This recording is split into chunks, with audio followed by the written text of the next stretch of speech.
and welcome on in to the third round reversal Tennessee Football Podcast. Brett Malamud here with you, Zach Malamud, and we got a late night episode. So Zach, how you doing?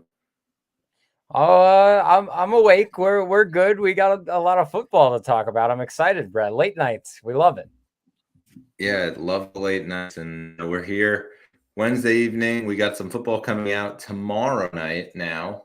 As we normally tape this on Tuesday to the Wednesday. So Zach, let's get right into it here and start out with some of the biggest news here coming up in week 10. And it's that Kyler Murray is coming back, quarterback for the Arizona Cardinals. And Zach, let's just break this down quickly. Obviously, Jobs, he held the torch for quite a bit here in the season. Expectations were really not that high for him. He's getting a job now with Minnesota as Kirk Cousins goes down with the Achilles injury, gets traded over there. Obviously, we saw it happen last week on just knowing the guys for 5 days and not even playing and then getting right into the game, leading them to what was a remarkable win. And now it seems that Kyler is ready to go after 2 weeks. Full participation. He had no limitations the entire time he was on his return schedule. And now it seems that, Zach, I think this might be a pretty good boost for the entire offense. Yeah, I agree with you, Brett. And I mean, just off of that, James Conner might Arizona's back into just normal mode. They got their guys coming back. Of course, looking at Kyler, like it could be back to normal. I think it's going to take a couple weeks, maybe 1 week or a week and a half just to get back into game mode. I mean, he hasn't played since week 14 last year, a torn ACL. I feel like sometimes when we see these kind of injuries, players don't try to play differently, but they are, I feel like, a little bit more protective of themselves, protective when it comes to injuries. Kyler, especially as a running mobile quarterback, he loves to get around in the pocket or move out of the pocket, and then really just make stuff happen when it comes to on the run. Like he's that kind of quarterback. I don't think he'll end up being as protective. I think he's just going to kind of play his game. But I feel like he's set up pretty solid right now because he still has most of the same guys from last year. Hopkins, of course, is gone. That's probably the only guy that's different from what he had last year. Hollywood Brown was one of his favorite targets. So I think he can go back to the well with that. And like I said, if James Conner probably coming back this week, like if he's playing, then they're set to go in this offense.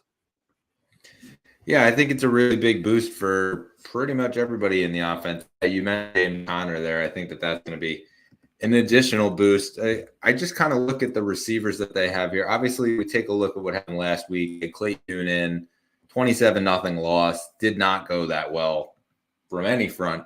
Now they seem to be getting some talent back. And, I'm excited to see actually Trey McBride, of all guys, had a nice little stretch there the last couple of weeks where he got a ton of targets. 2 top 20 finishes down the stretch, finishing in the top 5 twice as well. In addition to that, at the end of last season, I'm looking for that. I think that's going to be a connection that we're going to start to see a lot of as they start to get McBride involved more. Obviously, you got Hollywood Brown, you got Rondell Moore there, Dort as well. Just really, I think it's a big boost for all of those guys. I think that the biggest culprit, though, is going to be Trey McBride. I just think that they see what they have in the kid. There's a lot of promise there. And so I think the target share might go up a bit as we've seen here in the recent weeks. Yeah, I mean, McBride's a really solid option. Of course, I think while Ertz is out and on IR with injury, like they need a tight end to really step up in this offense. McBride has done that.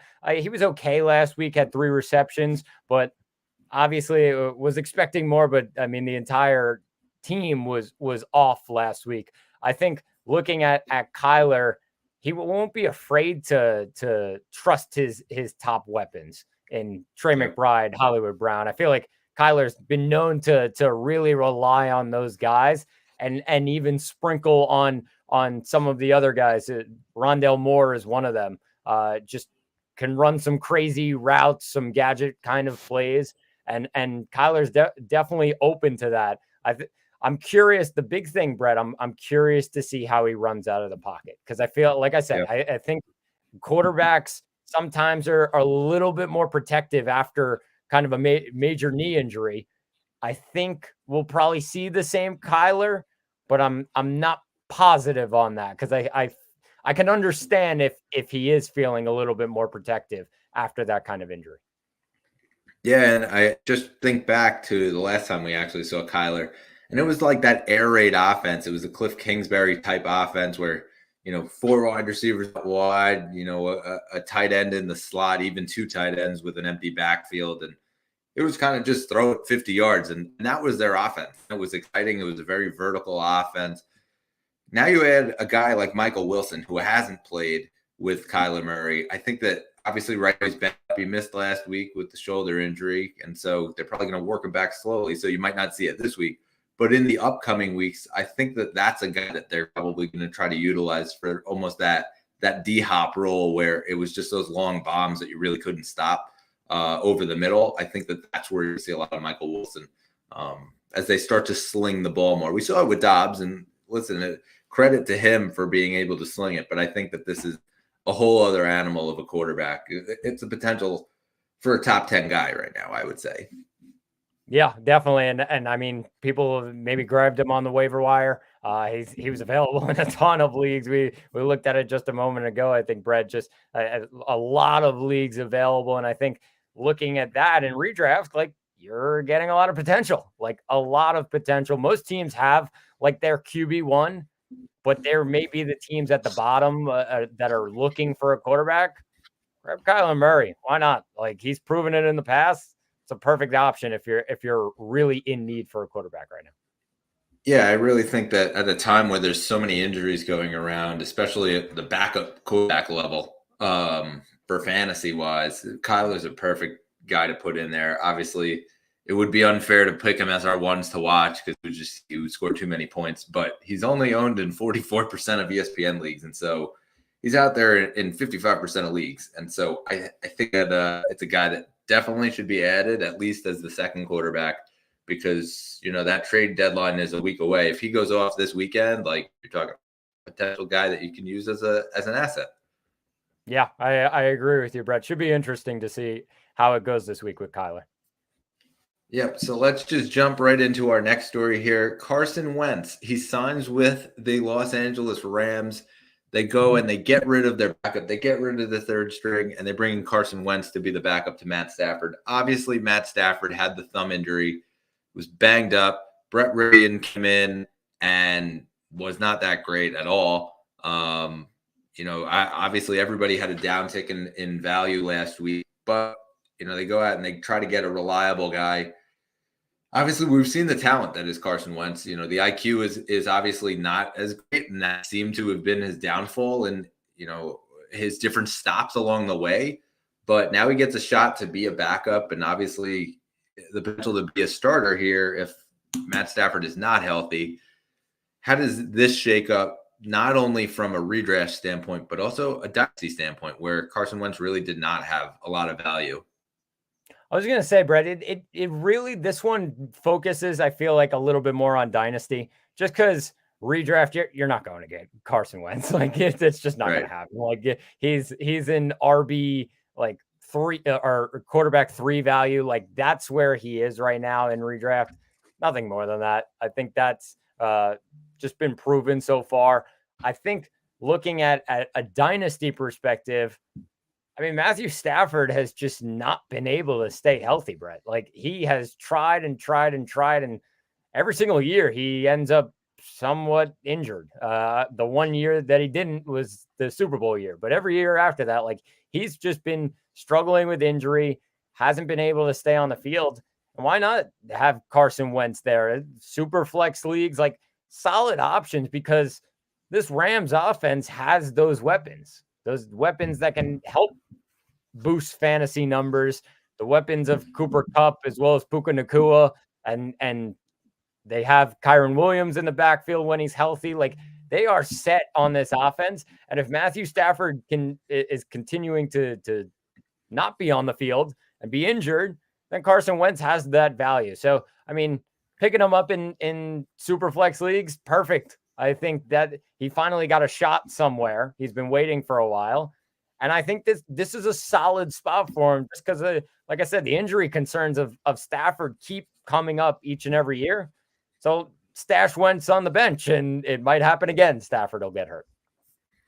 Yeah, it should be noted they are on a bye week right now, and so he does have some time to acclimate himself to the playbook. Came out actually when he signed that he actually has been working in Los Angeles with none other than John Gruden, quarterback whisperer, and former NFL head coach. And so, listen, he's got himself up to NFL speed. Now he just has to basically learn the Rams playbook, and we'll see what the thumb injury looks like. It didn't look good when it happened for Matt Stafford, and it almost looked like Sean McVay was rushing back. Obviously, now you hit a bye week, you have a little bit of pause, but I thought back watching the play, and it reminded me of the Dak Prescott play from a season ago where we saw Cooper Rush, and that was like 6 weeks of Cooper Rush. And so, to be able to put in 1-2 weeks, I don't know the extent of the injury, obviously, because I'm not a doctor, but at the same time, it didn't look great. And so it comes down to when it is the thumb, it's about gripping the football. And that could totally ruin your entire accuracy, especially at that kind of a level where you're pinpointing it as an NFL quarterback. Obviously not great. And so we'll see if he can work himself back. Obviously, he does want to get back. The Rams got absolutely crushed last week. Didn't look good at all to the Packers at the 20-3 loss. And now I guess we'll see. We'll reevaluate. But as far as the value goes for Carson Wentz, like you said, redraft, it's really not an option. However, I think those dynasty superflex leagues, there's a potential here that Carson Wentz starts to build back some value, especially if he gets into a game or two. Yeah, I agree with you. And of course, just getting in that offense and getting in that system and getting those reps during a bye week is huge. I think that's very big for Carson Wentz. Just like I said, the Rams are in a spot where they're kind of in the middle. Are they going for a playoff spot? Or are they not? Like, they've been struggling a tiny bit. So looking at it, they may just go to Carson Wentz. It could happen. But like I said, for redraft right now, nothing. I'm not interested. And Dynasty is definitely worth a pickup because he could come in any given week. Yeah, you never know. And obviously, if he shows something, then team can potentially sign him in the offseason. Like, it was a guy that we saw as a potential signing, one of those first guys up. And, obviously, when the week one ended and Aaron Rodgers was laying on the field with the Achilles, Carson Wentz was the potential option that a lot of experts around the league said, oh, that might be a fit. Obviously, it took a little longer for Carson Wentz to get a job, but there's the potential that this leads to another contract. Yeah, could happen. We'll see what happens. So one guy who has taken his last rep of the season is out for the year with a torn ACL. It's Daniel Jones, the quarterback for the New York Giants. Zach, this offense really was not doing well at all, except for Saquon Barkley. Now I see that they probably won't do much better. I thought that when they brought in Tyrod Taylor, there was a little bit of rushing ability. Obviously, Tyrod Taylor got knocked out of the game with the Jets and was taken to the hospital. Thankfully, he's okay, but he is on IR. He's going to miss at least a couple more weeks. Giants go and they start Tommy DeVito the last couple weeks now. They actually went and signed Matt Barkley from their practice squad up to the 53. However, it was announced that Tommy DeVito will be the starter this week. Zach, is this just going to be like a load the box and wait for Saquon to come to the defense? Yeah. I mean, why not? There's really no other way to plan for the Giants because, I mean, they're not going to throw the ball.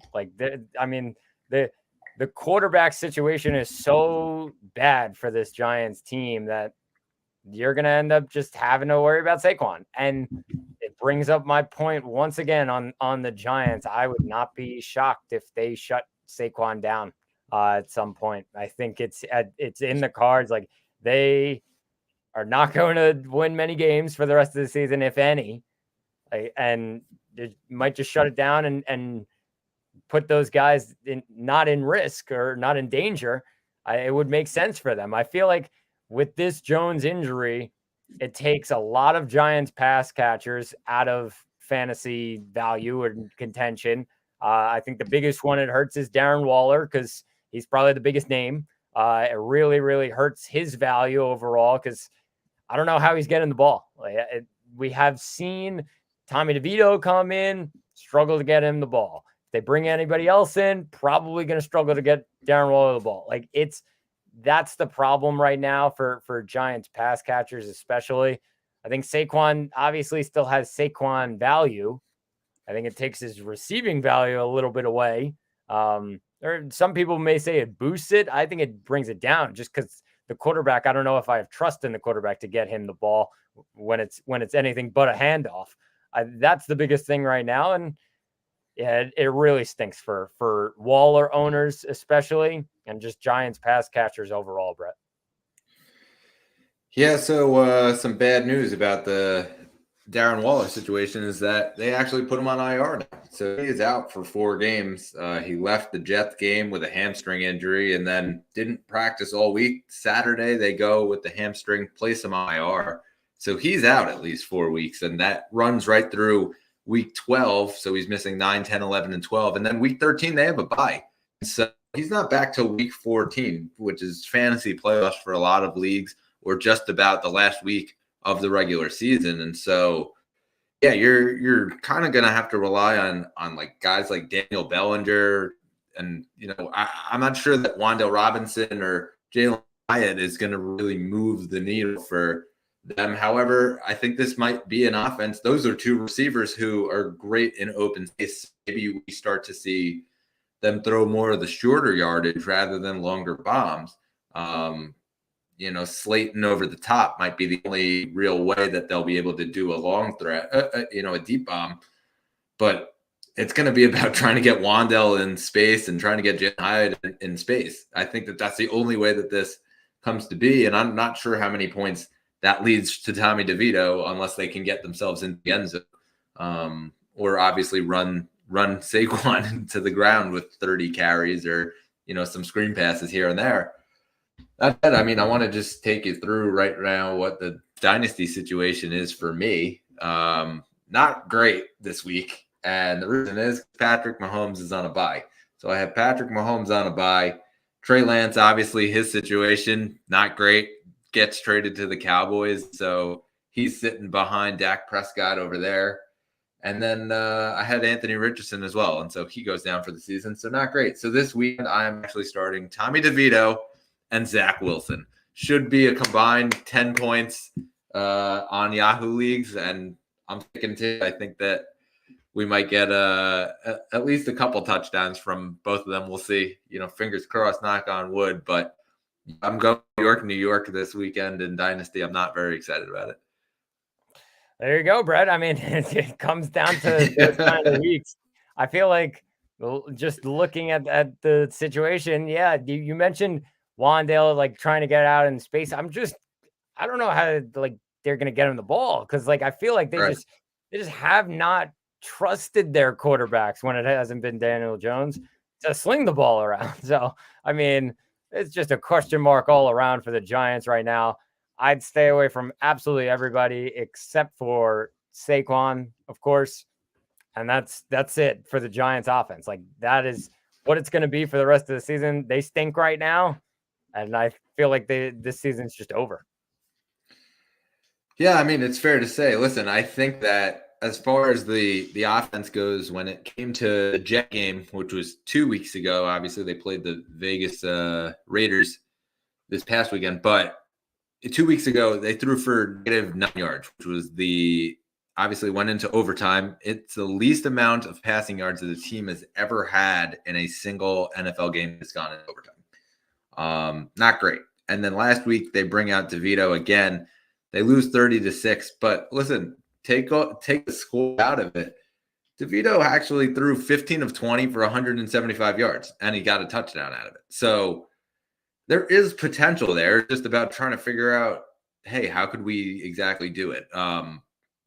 Obviously, that's for head coach Brian Dable to figure out how to get past these guys. And so, to me, I think there is the potential that they get there. Obviously, Dallas is banged up. It's going to be a blowout. You know that because the Giants defense, has not been able to stop really anybody. And so you're going to be forced to throw the ball. And again, like I just said, the secondary is banged up in Dallas. I think that there's the potential that they try to work some guys in and spread the ball a bit more than they usually do this weekend. Yeah, I mean, it makes sense. Definitely an option.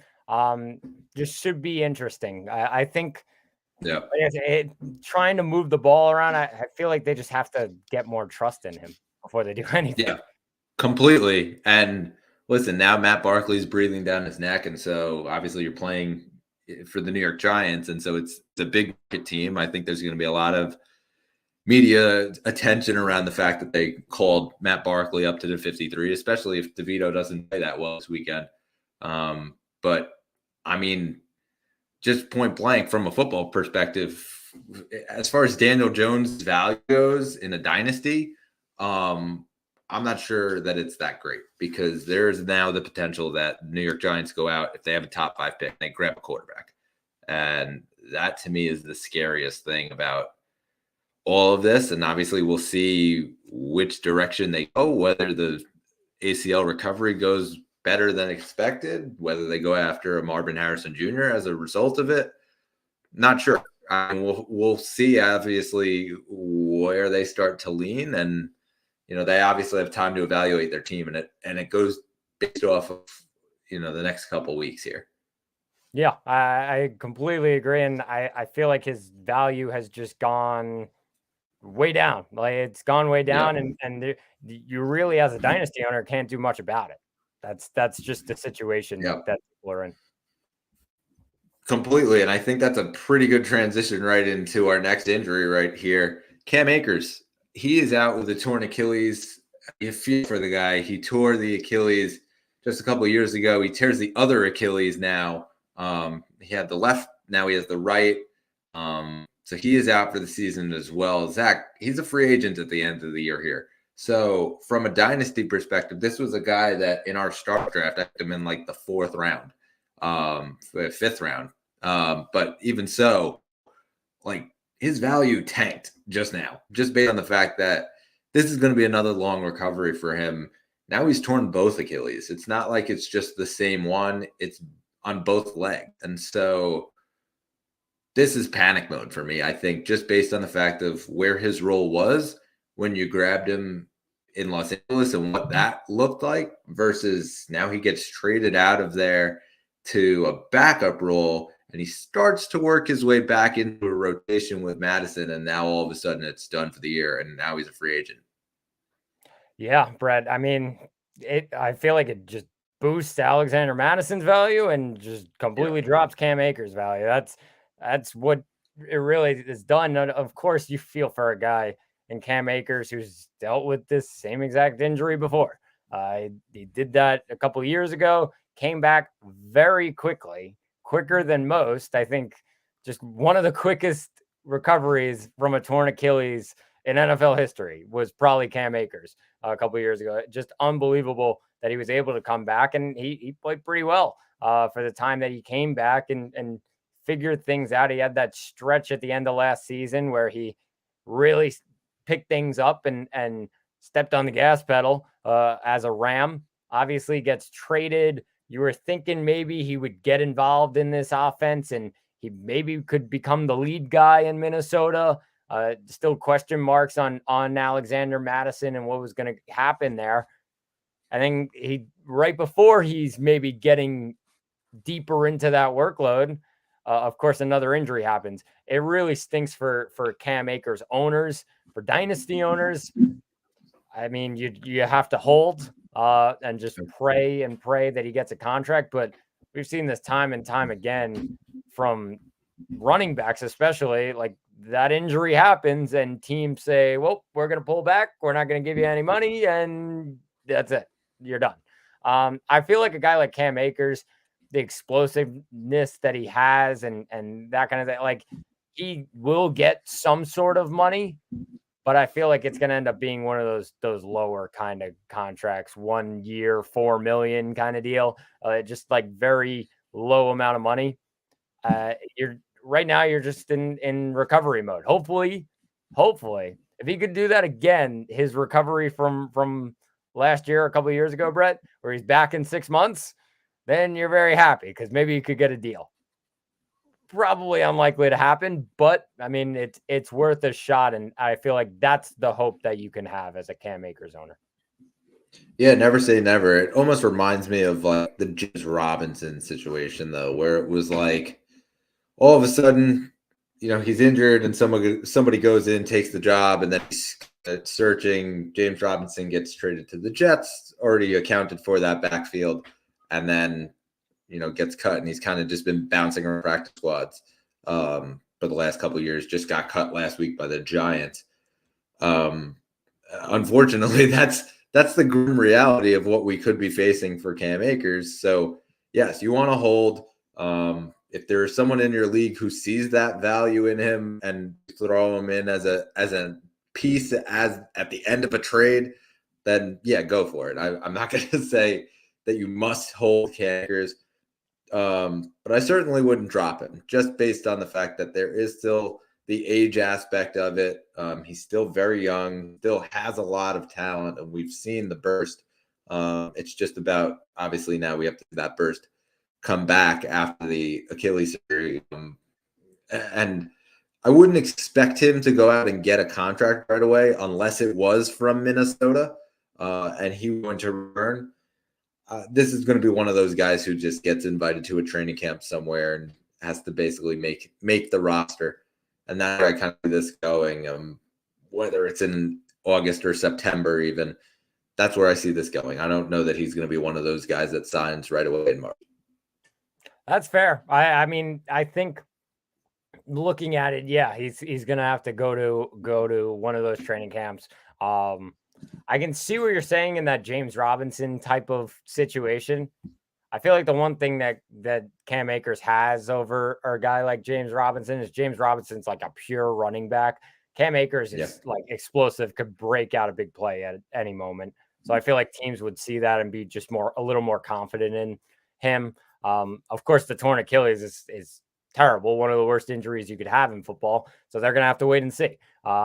It's going to come down to, like you said, going to those training camps and working out for different teams. And that's going to be hopefully the way that he gets another shot in the NFL. Yeah, I'm curious just from a football perspective, if something's done to eliminate. I think we've seen a lot of torn Achilles this last year. Obviously, J.K. Dobbins went down, Aaron Rodgers went down, David Bakhtiari went down. There's a lot of guys that have gone through this Achilles injury. Obviously, now last week, Kirk Cousins went down. So there's tons of Achilles injuries. I'm curious if there's anything that can be done as far as the cleats, the field. They'll obviously start to look into that, though, because I think that's going to be a conversation that happens this offseason, just based on how many torn Achilles there have been, especially with high level guys. Yeah, I agree with you. And then it's something the NFL has kind of had to look at for years. So it should be interesting. Yep. So now get into our standouts of the week. Zach, let's start here with two guys who are on the same team. We start with the Houston Texans here. Tank Dell, 6 catches, 114 yards, and 2 touchdowns. He had 11 targets in this game, which I think is very notable. We said Tank Dell was going to be a thing, and he is. He's a thing. I think he's here to stay, finishing with just under 30 standard PPR points. Zach, let's break this one down here. Tank Dell, is he starting in your lineup now, like completely? So I would say he's not locked into my lineup. I would say he's probably in that flex spot, just making decisions based on matchup. I will say is if you are a owner of any Houston pass catcher, you were living the dream this weekend because every single one of them did well. Like it didn't matter who it was. They're oh yep, all right, solid game. And that's how that game was between Tampa and Houston. When it comes to Tank Dell, like the big plays, and we've seen that so far this season. That's what stands out. 114 yards on 6 receptions, like 19 yards per reception. Like that's great stuff from a young rookie wide receiver. And I mean, and ends up wide receiver 1 on the week. You said it. I'll give you credit. Tank Dell could be a thing. I'm gonna give you credit on that. He could be a thing. I need to see more than just like he's my one problem with Tank Dell is he's beginning that inconsistency, like most Houston pass catchers have been doing this season. Top of my list is Nico Collins on that. Just so inconsistent. You kind of need to find the good week with that. If he becomes more consistent and really becomes maybe the wide receiver 1 in Houston, then I can really trust it. He can be a thing, no doubt. But there's a lot of weapons in this offense. And if he can solidify himself every single week as that number 1 guy, yes, he can be a thing, Brett. Yeah, he led the team with targets. Obviously, we'll get to Schultz in a minute because he's our other standout, who also had 11 targets. But listen, he is just getting open. And I think that is the biggest thing. And Stroud's using him as that quick read. Listen, per ESPN Analytics, Dell is 4th in the entire league right now in open rate. 3 guys ahead of him: Brandon Ayuk, Keenan Allen, Garrett Wilson. Those are 3 really good guys to be in company with right now who have been absolutely smashing fantasy scores. And I think Tank Dell is going to start to belong with those guys. If he continues to get open, Stroud seems to be rolling right now. I mean, he had over 40 fantasy points. He's a top 10 option right now. He looks like he could potentially be the best of the 3 rookies. Obviously, we don't know with Richardson and Young, and obviously it's very young in Young's career, and Richardson obviously goes down with injury. So right now, Stroud is that solid quarterback 1 in the rookie class. But as far as Dell goes, I think you're going to keep finding him. Yeah, I mean, definitely fair. I mean, Stroud, like they're going with every like big thing that they saw, every positive on CJ Stroud. Like they are taking advantage of that right now, Houston, and letting them sit in the pocket, letting them sling the ball around. That's what he did best when he was at Ohio State, and he's found every single weapon. So, I mean, they're doing a really good job of moving the ball around and taking advantage of what Stroud can bring to this roster. Just a quick note, just on the rookie quarterbacks, 10 rookies have started this year, or 9, and now Tommy DeVito is going to become the 10th this weekend. It's the most in an NFL season since 1950, and that is awesome. The rookie reign is starting. It's going to be something that continues, and obviously it comes for a planning perspective in terms of dynasty. Like they're going to lean into these younger guys, and so grabbing a quarterback is not the worst thing to do. Especially in those mid rounds of your rookie draft. If you're in a super flex, just based on, you never know when they're going to go to the rookie. That's fair, Brad. That tells me just quarterbacks stop getting injured. Everybody stop getting injured. Yeah. That's it. There's too many injuries going on in football right now, but that's a whole other conversation. Let's jump back into this one. Dalton Schultz, our other standout. Another guy with 11 targets for them. He had 10 catches, 130 yards, and a touchdown, finishing with 27 standard PPR points. Zach, I mean, he's a tight end 1 right now, plain and simple. Just with the target share, getting absolutely, the bulk of the targets in this offense. He has been for quite a bit. And now he's playing against the Bengals defense, and they're 31st against tight ends. Yeah, I mean, the thing about Dalton Schultz is like he's kind of the same as the wide receivers in his own way. Like he's had some good weeks, then he's had some bad weeks, and then he's had some good weeks, and then he's had some bad weeks. So, I mean, just riding the roller coaster that is with this Houston offense. It's with all of them. It's not just one guy. Like every single one of them just has to find that consistency. And I mean, it's hard because there are so many weapons. I think with Schultz, you're kind of feeling the most confident of everybody just because the tight end, like you don't have to worry about other wide receivers and kind of like he's the tight end and he's Stroud's go-to guy at tight end. That's very big for me. Just because the targets, you're always going to give your tight end targets. That's huge right now. Since it was week 5, like he hasn't had below 5 targets. And his worst game was 2 receptions. Second worst was 4 receptions. And the other 2 he broke out in. Like, that's good target share. He's getting some volume. He's putting up touchdowns. He's had touchdowns in 4 of his last 5, Brett. 4 of his last 5. Like, really, really good stuff. Getting into the end zone. That's fantasy points right there. And almost everything you can ask for in a tight end is, even if he's having a bad day, just fall into the end zone. Boost up the point value. I mean, he's done that every single week. Very, very good stuff from Dalton Schultz so far. And in those 4 of the last 5 games, he finished as a top 5 tight end because of the target share. I think that's something that they're going to continue to go to as the old reliable, as he was in Dallas for so many years with Prescott, and we saw the value there.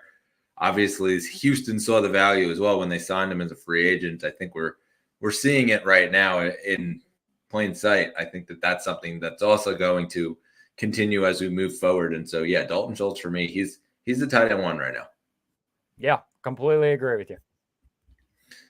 All right, so now let's jump to our next one. It is Rachaad White. And Zach, let's just break down here. Rachaad White last week, that he did play against Houston, 20 carries, 73 yards, 2 touchdowns. He also adds 4 catches through the air for 46 yards, finishing with 27.9 standard PPR points. This was a guy who we were very unsure of just a few weeks ago of what his long-term value would be. He's now been crushing it for 3 straight weeks. I think that obviously the touchdown numbers haven't been there for him all year. The carries, though, have been there. The PPR following as well. Yeah, Brett. I mean, this is a guy, like, I have him in one of my dynasty leagues, and I was probably thinking about trading him. I was ready to let him go. All right, get some value for him, maybe a draft pick. Just because he is young, but there's so many question marks. I feel like this kind of week, yeah, it was a very high scoring game, and just everything happened in this game between Tampa Bay and Houston. But Rachaad White getting in the end zone and getting rushes, a lot of them, 20 of them. That's huge in my opinion, because he's going to get receptions. He gets receptions every week, but getting a heavy number of touches on the ground, I think that's huge for his value. A big, big week for him. And it just gives you confidence moving into the rest of the season. He does have some really tough matchups coming up, so I'm not expecting him to really bounce off of this performance. He's going up against Tennessee and San Francisco the next 2. Not going to be easy for him, but I feel like if he's going to get receptions, if he can continue to get work on the ground, then his value is really good, Brett. Yeah, I think his dynasty value actually is something that's been going up in the recent weeks.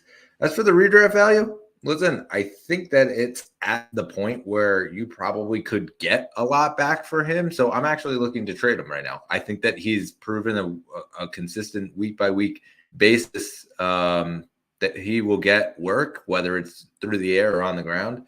And obviously, if you're trading away a guy, you want to trade him to a team that thinks he's valuable. I see that the last couple of weeks have been very valuable.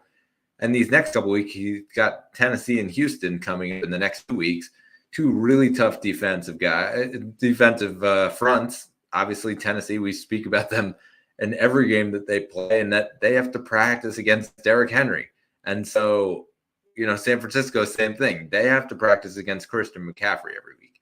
I think both of those 2 defenses are going to give Rachaad White some trouble, and it could be obviously I'm not sure about the Tennessee game, but San Francisco could end up being a game where they need to throw the ball a little bit more. might not see as many points from that standpoint. So yeah, I'm looking to actually trade him right now for some value that can help you down the stretch here of the regular season. Yeah, sell high. I completely agree with you. Perfect time for it. Yeah, so now let's just jump right in to our game matchups, and we start with tomorrow night's matchup. Zach, it is the Chicago Bears as they host the Carolina Panthers, and it came down just earlier this afternoon. Justin Fields is listed as doubtful. What does that mean right now for the Chicago Bears offense? I mean, I feel like, Brett, we've gone through this for a couple weeks now without Justin Fields, and there's not much about the Chicago offense that you're like, yeah, let's go. All right, we're confident. Let's do it. When it comes to fantasy, at least, I mean, they've been doing a solid job. Tyson Bagent has been doing a really solid job filling in, but I feel like there's just less confidence right now in some of these guys. What I will say is my confidence has grown, and a guy we could have put on the standouts from this past week, but we stayed off him, is Cole Kmet. Yep. Like, he's been really solid building chemistry with Tyson Bagent. And I mean, that's a big thing for a quarterback, that you're not always going to rely on him to throw. You're not always relying on deep shots downfield. Maybe a more conservative approach on offense. Relying on your tight end is huge. And Cole Kmet had 2 touchdowns last week, like really solid stuff. That's a guy I'm really looking for in the Chicago offense, especially tomorrow. They're playing Carolina, who's just, let's face it, they've been bad. They've been terrible. So they're probably looking for a win here. I don't think it's going to end up coming in Chicago. Of course, Chicago can rely on that run game. A lot of different options. Foreman, Johnson. I don't feel comfortable really starting one, Brett. I'm still in that. Probably going to split the carries, and one guy's going to maybe throw, one guy's not. Like, I can't really pick and choose between them. I would say right now you're maybe starting DJ Moore. I think you're still confident, like, he could break out at home, and then Cole Kmet. I feel like that's my going in for Chicago this week. Yeah, it's kind of interesting because, listen, Cole Kmet is a guy that has just bounced around our dynasty league the last year and a half, and I feel like he's finally got, a landing spot because he's very consistent. Great value there on the waiver wire. For me, that's really the only passing option I would say that is reliable, because they haven't been able to get DJ Moore the ball. Plain and simple, he's only had 5 targets last week, and he had only 3 catches. He was banged up a couple weeks ago. He hasn't had 8 targets in quite a few weeks. And so this downturn right now, obviously defenses are channeling in on him, and that is, expected. But until Justin Fields gets back, I'm really not expecting a huge output from DJ. Obviously, probably got to put him in as your flex option. I'm not saying bench him by any means. I'm just saying don't expect the moon out of him. And then, yeah, as far as it goes, the running option, it's kind of iffy. You don't really know who's the guy, and then it's just kind of wishy-washy. It hasn't really been great.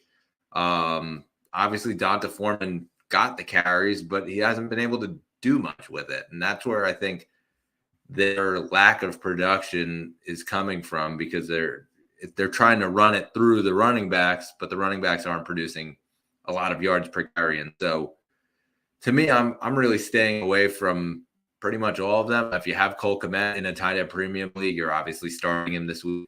But as far as a regular, 10, 12 team league, you're probably not starting Cole Kmet at tight end because you have better options.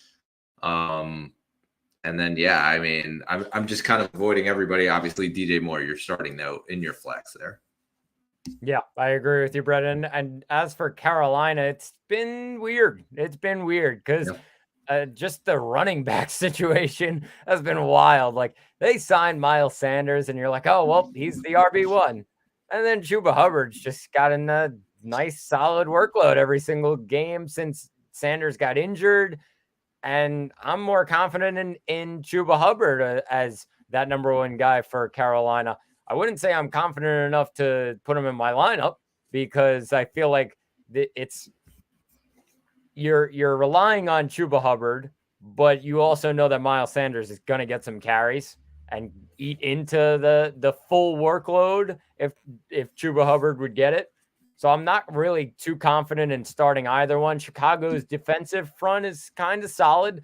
They've been better the last couple of weeks and really have found a way to stop the run. I look at Adam Thielen. You're obviously starting him. I'm not worried after last week. Yes, it was a dud. Like, it was not a great week, but I'm still confident in them. They're gonna find their options, and he's going up against Chicago. They'll figure ways. I feel like they're gonna be losing in this game. They're gonna have to throw the ball. So I'm confident in Thielen. That's pretty much it for Carolina. There's not a ton of fantasy value in this matchup, Brett. Yeah, I agree. I think that, as far as Bryce Young goes, like, he's a very low end super flex starter right now. But yeah, I think I'm more confident in Chuba Hubbard than I am in Miles Sanders. And I'm not starting Chuba right now in my lineup. And so that speaks volumes. And then you're probably rolling out Adam Thielen in there just based on, he had a down week last week. But as far as the other weeks, he's been really great. And so, I mean, I'm sticking with him. You're sticking him in your lineup, staying away from Hayden Hurst. I think there's better options there as well. Yeah, I agree with you, Brett. All right, so we got some questions here, and from Dylan, and so let's just break down right now. 12-team PPR, I'm 5-4, should go 6-4, and he puts his roster. He's got Stroud and Dobbs, Pollard, Mixon, Cook, Herbert, Hunt, Spears, and then he's got Diggs, Ayuk, Hollywood Brown, Downs, Michael Thomas, and then he's got Andrews and McBride at tight end. Very good tight end depth there. Feels like a lot of depth, too much, any moves. He lost A-Rich, and so, yes, I lost A-Rich as well. Any moves, was thinking maybe upgrading running back or quarterback, sell high on Stroud, or buy low on a guy like Bijan. I always love buying low on a guy like Bijan here. You made my ears perk up there when you said Bijan. Yeah, I mean, Bijan could be a really solid option. I think getting that third guy, that reliable guy at wide receiver number one behind Diggs and Ayuk, because I feel like, yes, Hollywood Downs is now injured, so we're kind of dealing with that. Michael Thomas, inconsistent the last couple of weeks.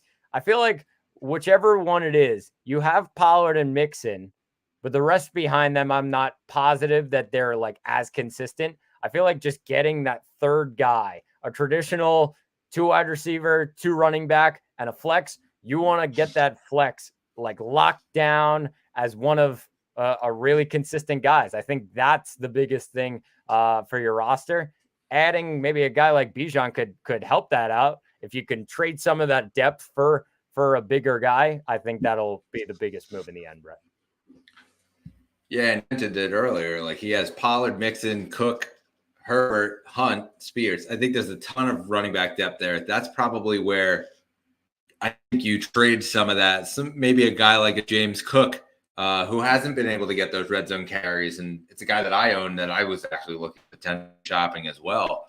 Like, I think that's where the value is. Pollard right now, you'd be selling low, I believe, and I think that Mixon, at least his value, I think that's going to go up as well as we start to head back in towards, this Bengals offense rolling. And so I think the two are pretty steady, where you can probably upgrade a bit at receiver by pairing one of those good receivers there with Cook, maybe a Josh Downs or a Hollywood Brown, and upgrading your receiver there. I like the Diggs Ayuk pairing there, though, and that probably allows you to at least put in a flex option there. Yeah, like I said, getting that flex and locking that down. You have the 2 guys at running back. You have the 2 guys at wide receiver. Getting that flex in a really trustworthy option, I think that's big for your roster. All right, thanks for the question, Dylan. Let's jump right to our next question here. TH comes in half PPR. Would you trade Keenan and Brees for Chase, Kenneth Walker, and Zach Charbonnet? Wide receivers are Keenan, Amon-Ra, McLaurin, Dell, JSN. Running backs are Eckler, Brees, and Chuba Hubbard. All right, so half PPR changes a little bit here, Brett. So obviously it's Keenan and Brees for Chase, Kenneth, and Charbonnet. I see it's tough for me because I am so high on Brees Hall right now. There's not much else in the Jets offense that I could be like, yes, the Jets offense. Yeah, it's great. Brees Hall is electric. And I think actually, if you can wait a week, I think Brees Hall's value, Brett, is going to skyrocket after this week. I think we might see like a 40-point game. He's going up against the Vegas defense that is awful against running backs. So maybe wait a week on it, but even so, I don't know if you want to give up Brees. I understand the value in both Chase and Kenneth Walker, and then you get the handcuff in Charbonnet. But I love Brees right now, rest of season value. And Keenan Allen, how can you go wrong with Keenan Allen? He's Keenan Allen. Yeah. Like he's a consistent option in your lineup. Yeah, I think that Keenan Allen's been very high floor, especially since Mike Williams has been lost for the season. Now Josh Palmer gets put on IR also, and so they're relying on Quentin Johnston, and that seems to be the only other option that they have. They're not really thrown to much else. The tight ends aren't really getting targets, Parham and Everett. So yeah, the floor is really high right now for Keenan Allen, and like you just said, Brees Hall's the only thing going right for this Jets offense right now. Obviously, the targets are going to Garrett Wilson, but they seem to be running the whole offense through Brees. I think that I agree as his value will continue to go up. As far as it goes with Chase, yes, the value is there and it makes it worthwhile. However, the Kenneth Walker Zach Charbonnet partnership is one that I own actually in one of our redraft leagues, and it's been scary the last couple of weeks as Charbonnet starts to eat in a little bit more into the workload of Kenneth Walker. I think you buying low, but I'm not sure as the season goes on if the value is going to go way back up for Kenneth Walker as a top 5 running back. I don't see that, where I could see Brees, creeping into there as the season goes on, especially if it's not going right. Obviously, the Jets are not going out and making a quarterback move. That's been pretty clear from head coach Robert Saleh. I think they're going to continue to run the ball down the opponent's throats. Yeah, definitely fair, Brett. I think probably just holding right now, probably the best option. Yeah, agree. At least wait a week, then see if you could potentially get more from the opponent. And then just last thing here from Dylan, are we a fan of the Josh Dobbs and CJ Stroud pairing, or is it worth going to try to trade for a top 5 quarterback? I'll let you this one first. So I'm a fan. I'm a fan right now. The biggest thing I'll say is you're past CJ Stroud's bye week. So why would you not keep starting him? I mean, there's no reason to go anywhere else because he's a top 10 option right now, Brett. Like he's consistently putting up numbers. Yes, he's had a couple of bad games, but so is every quarterback. I feel like he's a top 10 option right now. And like I said, he already finished his bye week. You got the rest of the season. Go ahead, have fun. Like I think you could maybe like trading for a top 5 QB with some of that depth, but I feel like I'd fine with Stroud as my quarterback right now. Yeah, I agree. I think that Stroud has proven he could be a quarterback 1 pretty much the rest of the season. And yeah, he's probably not going to be a top 5 every single week, just based on the fact that we know this Houston offense isn't as high powered as it may have seemed last week. But at the same time, I think that he's proven that he's going to be pretty consistent. And so, yeah, I'm sticking with them. I'm going to try to, if I were you, I would go out and try to get depth at a position like receiver, grab that last flex spot, and then you kind of have a solid lineup throughout. Yep, definitely agree, bro. All right, so now let's jump back into our weekly previews here, and thank you all for your questions. We're jumping right now from the Carolina-Chicago game into the next one in Germany. We are going back abroad, Indianapolis and New England. And Zach, there's a lot of rumblings right now out in New England about Bill Belichick and what this weekend and a loss could potentially do for his job. I'm not really buying it. I think that Belichick will be there at least through the regular season. And I don't obviously see them going to the playoffs. And so there's the potential that he retires, they kick him upstairs, something like that. I don't think that move comes in the middle of the season. I think he's done too much for that organization. But as far as their fantasy value goes, listen, we had a resurgence last week from Ramondre Stevenson. 9 carries, 87 yards. He did score a touchdown, gets 6 targets and through the air, turns 4 of them into catches for 42 yards. So he finishes with a sweet 23 points in PPR leagues. Zach, I mean, is Ramondre back? He's certainly back into your lineup, but do you think you can put him at least as a running back 2, let's say? So I think you can. I'm in a situation where I'm praying for a running back to show up for me. I'm deciding I have Aaron Jones and Ramondre Stevenson, and one showing up one week, one showing up the other week, and then they've also shown up most of the season, no weeks. They've just been terrible. So I think finally you get a good week out of Ramondre. The one thing I'll say is I'm a little worried about the rushing attempts, Brett. Like, he got the yards because he had a 64-yard touchdown. I think if you take that 64-yard touchdown away, what is this game from Ramondre? Yeah, he gets some receptions. He gets 8 points or so from that. And then it's a couple yards here. That's like a 10-point game. That was like a 12-point touchdown right there. And yeah, it's huge and you love it. But I feel like the volume, I'm just expecting a little bit more from Ramondre. I haven't gotten yet. I'm a little more confident after what I saw last week because he showed that he was able to break big plays. But I don't know if I can rely on him every single week just yet. I need to see it more consistent from Ramondre just because, like I said, those rushing attempts are so low, and that's kind of worrying for me. So to me, here's where I'm going with Ramondre, and I think that it could go both ways.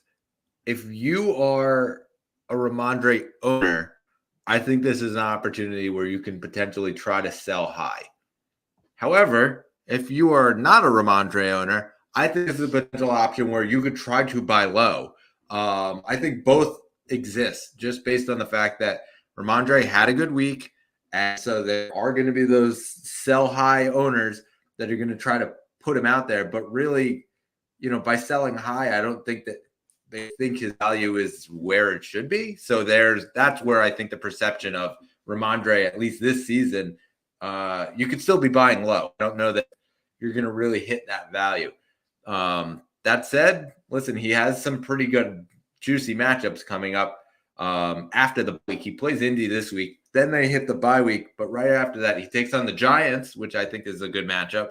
He takes on the Chargers, which I think is another good matchup. Pittsburgh, and then he plays against Kansas City. And so, and then they take on Denver. And so that's another matchup. And then week 17, a potential championship week in the fantasy playoffs, he travels to Buffalo, and they haven't been consistent against the run. So there is the potential that you can go out and grab Ramondre and throw him in as your third running back on a really solid team. That's a guy that I would actually look to target in a redraft league. Yeah, definitely fair, Brett. I mean, just looking at what he's done the last couple of weeks, like, it's been just so inconsistent, and then he finally breaks out on a good one. The value's there. Definitely a guy to maybe look to move around. But I mean, in this New England offense, a lot of people picked up Demario Douglas, expecting something spectacular. It was okay, like, not great. I think you're kind of like, all right, back to another option kind of deal. That's how it is in this New England offense. Hunter Henry got a touchdown, but hasn't been consistent over time as time has gone on this season. I feel like Ramondre is kind of the only one that I'm like, all right, I got to start him in New England. The biggest takeaway besides the Ramondre story for me was that Juju Smith-Schuster actually did something. Good job. Way to go, Juju. He had 6 catches, 51 yards. He did not score a touchdown, but he did score double-digit fantasy points for the first time this season.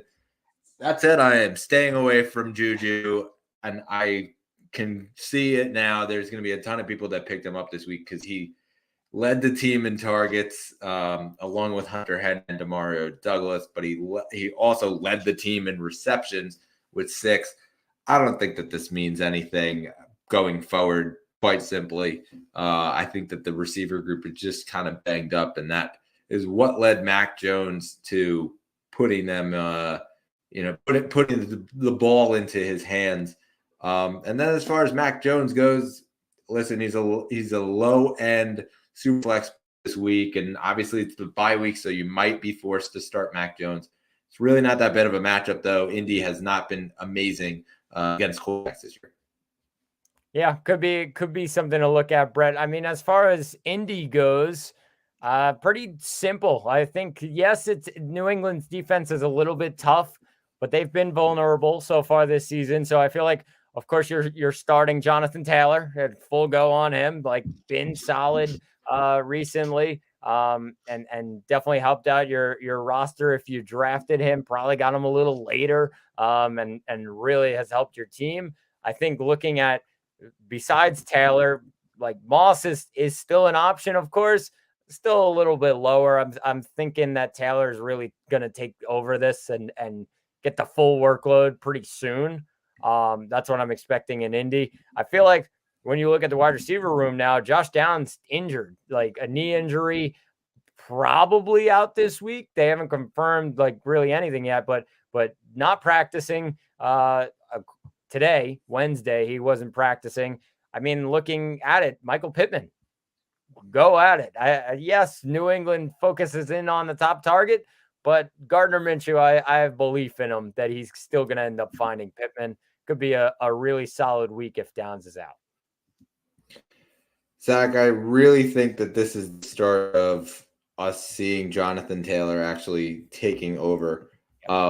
Just last week, in terms of the snap share, he was very high. 18 carries for 47 yards. He had 5 catches through the air.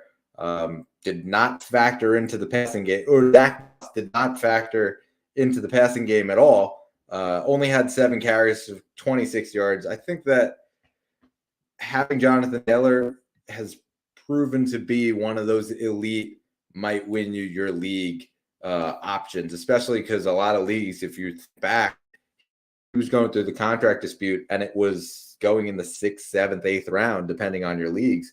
Obviously, the earlier leagues, he was going very high, but he dropped pretty far when they put him on PUP list and he was going to miss the first 4 games. That's a league winning option, potentially, especially if you grabbed him as your 3rd running back.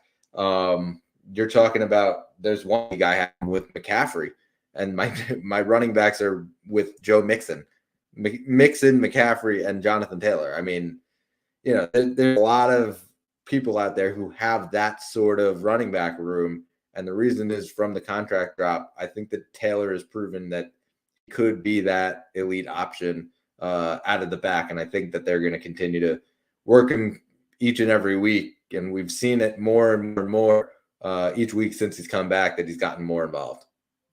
Yeah, Brett. I mean, it could be a really, really good option. Of course, the consistency that he's finding as that number one, he's gotten back in the groove. Like, he's back to Jonathan Taylor. So, like I said, I agree with you. I think he could find that number one role pretty soon. From the standpoint of just like taking over that full workload, I think we're coming close to it. And like I said, I think Pittman's really the only other guy really on the radar right now, just because of Downs' injury. I think Minshew is probably going to focus in more on Pittman. Yeah, and just last thing on the Taylor thing, he outsnapped Zach Moss 43-11. And so he also earned 62% of the carries, ran a route on 75% of the dropbacks. So elite usage. As far as the receivers go, I think that you're rolling out Pittman as normal. Listen, I think that with Josh Downs' injury that's going on right now, Isaiah McKenzie could potentially be an option in one of those deeper leagues. And, I did pick him as, a one to watch this week, but he's only rostered in like 0.2 of ESPN leagues right now. So he's out there in over 99% of leagues. And potentially a really good option right now if you're in a deep league and you're in a bind and you need one of those flex options in there. That's a guy who is going to get involved, I believe, this week, especially if Josh Downs is not there. Yeah, could be a guy to look out for. Isaiah McKenzie been around the block, but could be an option for Minshew. But I think that each place he's been reliable, and that's sort of where I think Gardner Minshew might actually look for him. You know, he also is a guy that gets open in open space and over the middle. I think that could potentially be a guy to just stash for the week, and I think that next week that could end up being one of those guys that you see on waivers next week. Yeah, could be an option. All right, so let's jump right into our next matchup here. Houston at Cincinnati as we head to the 1 o'clock window. And Zach, let's just first break down Houston. We kind of broke them down a little bit already, but you're kind of just rolling out Tank Dell, CJ Stroud, and I would say Dalton Schultz, right? As far as the passing game goes? Yeah, definitely. I think from what we've seen from this running game, it just has proven to me that I have to stay away. Dameon Pierce was the guy, and then Devin Singletary came in, and I said it before the season started. He could be that keyword annoying to fantasy owners. It's exactly what he's done. So Dameon Pierce is not on the radar anymore. Just keep him out of your lineup, put him on your bench. I feel like looking at the pass catchers, you said it. It's Dalton Schultz and it's Tank Dell. Those are the two guys. Haven't trusted Nico Collins. I know Noah Brown had a great week. I need to see more before I'm just throwing him in my lineup. So that's the story right now for Houston. Yeah, Noah Brown, I'm really just stashing him, and it's only really in deeper leagues. He's a deeper league stash. I don't know that you're really going out and making a move on a guy like Noah, because I think that's a player that isn't going to hold a lot of value when some of these receivers start to come back. Probably not going to get the ball a ton. And then as far as Cincinnati, I mean, it's pretty simple. Just start the regular guys that you normally start. Yeah, I was going to say the full go on Cincinnati. Houston's a tough pass defense, but I mean, I don't know who's stopping Joe Burrow right now, Brett. He's in a groove. So you're starting those weapons. T. Higgins, Brett. T. Higgins. What a guy. Way to come back and do something this season, T. Higgins. Just an unbelievable game. He had 8 receptions on 9 targets, 110 yards. Great stuff. Happy to have him back. All right, we got a viewer question here, and this is a juicy one from JAC. Should I trade Tony Pollard and Hollywood Brown for Devontae Adams and Aaron Jones? Zach, you want to take that one first? See, it's interesting. He does say that he has Eckler and Rachaad White as well. So I feel like Pollard is a buy low right now. 100%. I have Pollard, and I'm maybe trying to get rid of him. Hollywood Brown could be an interesting one because Kyler's coming back, and there's really only one option that I feel like, oh, he's locked in with that guy, and it's Hollywood Brown. This is a tough one, Brett, because Devontae, of course, you see the value, but Jimmy G's not there, and the frustration right now. And then Aaron Jones, who's been inconsistent. There's a lot of inconsistency here, Brett. I'm on the fence here. What do you think? Well, I think that as far as the Tony Pollard has gone, he's been overrated this year. Plain and simple. He was being taken as one of the top guys, being valued as one of the top running backs in dynasty perspective. I think that you're basically buying low. I just wrote it in the comments there. You're buying low on Devontae. And the target share that Devontae gets, right now you're buying low on Aaron Jones as well. Because, listen, Aaron Jones hasn't gotten the opportunities that Aaron Jones normally gets. I think that they're going to, obviously, Jordan Love has had his struggles here. The receivers are banged up as well. I think they're going to start to lean more into Aaron Jones like we expected week 1. I actually would make that trade. I think that's a trade that you're getting 2 guys who could potentially go off. All right, fair enough. Yeah, I mean, it's a tough one. Of course, he also mentioned that Hollywood Brown is averaging 17 points per game with Kyler Murray. That's ridiculous. Ridiculous stuff. So, I mean, you can't really go right. It's definitely a tricky situation. He does have Eckler. So, yeah, I mean, you could take the trade. Of course, you add Aaron Jones. There's definitely upside there for Aaron Jones and free Aaron Jones. I've been saying it forever. And Devontae, yeah, it's a buy low. Why not? Yeah, Why and just the fact that he says that St. Brown and Thielen are his guys right now. 75 is 0.75 PPR, so you are getting PPR points. Target shares there, and it's a third receiver that you can get that is going to get that target share. So, it sets you up for, I don't know if it's a 3 wide receiver, a 2 wide receiver, and a flex, but it sets you up to be able to have those 3 roles fit every single week. Those 3 guys. So, yeah, I would go out and do it. And I think that Aaron Jones as your second running back with Eckler as your first guy, it makes it that much easier. Yeah, I agree. And then you pair Devontae with St. Brown and Thielen, not the worst thing in the world. So it's 2 wide receivers and a flex. Also have Ridley and Tank Dell on the bench. So yeah, I think it's a good move. I also like the comment that you said here. I'm putting it up. It's weird to see running back being efficient as a running back 2, but not flourishing as a main role. Pollard, Madison, and Josh Kelly. I agree with that. I think this is something that's going to be talked about a lot in the offseason about trying to go out and get your guy at running back. We're going to see what happens with the Josh Jacobs contract situation. Obviously, we just saw Jonathan Taylor and what an impact that actually had on the Indianapolis Colts. Even when they were going to pay him, it came down to, well, hold on a second. We kind of should pay this guy because we know what he can be. The value of going out and trading for McCaffrey last year, it's about going out and getting those top-tier guys. I think that's been proven, and obviously with the running back and the way that the money has gone, it hasn't really gone that way. It hasn't gone that way. I think that's going to start to change, and we're seeing guys like Saquon Barkley. That guy should get paid, plain and simple, and he's right now the focal point of the Giants' offense. That's a guy who needs to get paid. Yeah, I agree with you, Brett. Definitely something to look at as the season goes on and then into the offseason.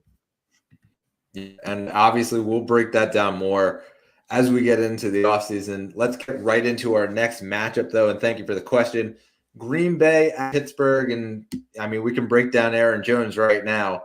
20 carries last week. He did get into the end zone, 73 yards. 4 catches. He actually got 6 targets, 4 catches for 26 yards, and he finished with a sweet, 17.9 standard PPR points. So, Zach, I think this is, like I said, I think this is going to be the start where they try to take pressure off of Jordan Love and get a guy like Aaron Jones more involved in the offense. Yeah, I think, Brett, this was the first step. This was the first step of that. And Jones did really well. Like running back 8 on the week, 17.9 points in PPR, like really solid stuff. It's the first week that I'm like, yes, all right, Aaron Jones, he's back to normal. So that's very good for this Green Bay offense, especially. They've been waiting for Aaron Jones to get going, and they finally freed Aaron Jones because there was a couple of weeks, coming off the injury, they weren't going to rush him. A lot of things going on in the offense with Jordan Love. Finally, they rely on Aaron Jones. So that gives me a lot of confidence heading into this week that they're back to maybe that regular workload that he's seen in the past. And I'm confident in starting him this week against Pittsburgh. When it comes to the wide receivers, Brett, it's a weird situation right now because Christian Watson, of course, just kind of dealing with injury on and off on the field. I don't feel confident starting him. I don't. I think that's just it's too bad of a situation right now. I think Romeo Doubs could be a shot. You could take a shot on him. Jaden Reed. There's a lot of guys that you could take a shot on, but I feel like I'm not confident in one that I'm like, all right, I got to lock him into my lineup. That's the situation right now in Green Bay. Yeah, I agree. I think that Christian Watson, obviously we'll see the injury status and all that. If he's active, you're probably locking him in as your flex option just based on the draft capital you spent. Jordan Love right now, he's a second option. He's a quarterback 2. He's a super flex option. But as far as Aaron Jones goes, it's pretty interesting because it's the first time all season that he actually had double-digit carries, which I found very fascinating. We're this far into the season. Yeah, he dealt with injury a little bit. It's the first time he had double digits, and he finished with 20 carries. And so I think that they're going to start seeing more into Aaron Jones as we go forward this season. So lock him into your lineup. Go buy low on him right now because I think we're going to see the guy that we kind of expected at the beginning of the season.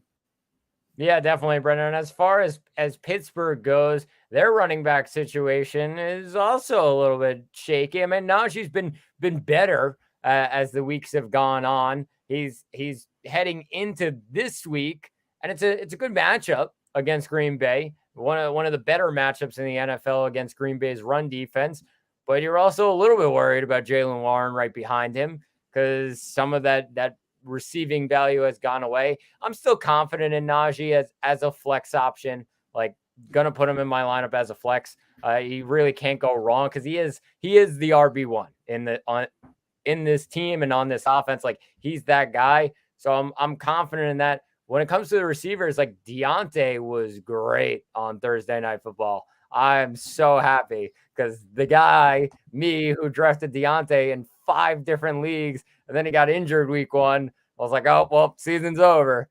Did well enough that my teams are okay. And now Deontay's back. He's a perfect addition to my lineup and a really, really solid option. A lot of people have been down on George Pickens since Deontay came back. That's a guy to buy low on right now because I still think that I'm confident that Pickens, he definitely has the talent. He definitely has the ability. I'm confident they'll get him more involved as weeks go on, Brett. Yeah, completely. I think that, he had 2 catches, -1 yard. And so, it's a guy that obviously is at the bottom of the barrel of where he'll be in value. I don't think he's going to finish with -1 yards in very many weeks. But yeah, the guy that you go out and you buy low on. Even Kenny Pickett. Kenny Pickett has actually been pretty decent in terms of his completion percentage and, even his yards per game. And so he's a guy that in one of those super flex leagues and even in a dynasty league, like you could buy low and get him for a decent value to be your super flex option. Yeah, you're starting Najee right now. Jaylen Warren, I'm at least stashing on my bench if I'm not using him as a lower end flex option. And then Deontay, yeah, you're starting Deontay, plain and simple. No questions asked, really. Yeah, definitely, Brett. All right, so let's just answer this last viewer question from JAC. Have 3 quarterbacks. Which should I try to trade or drop? It's a 1 quarterback league, which is important here.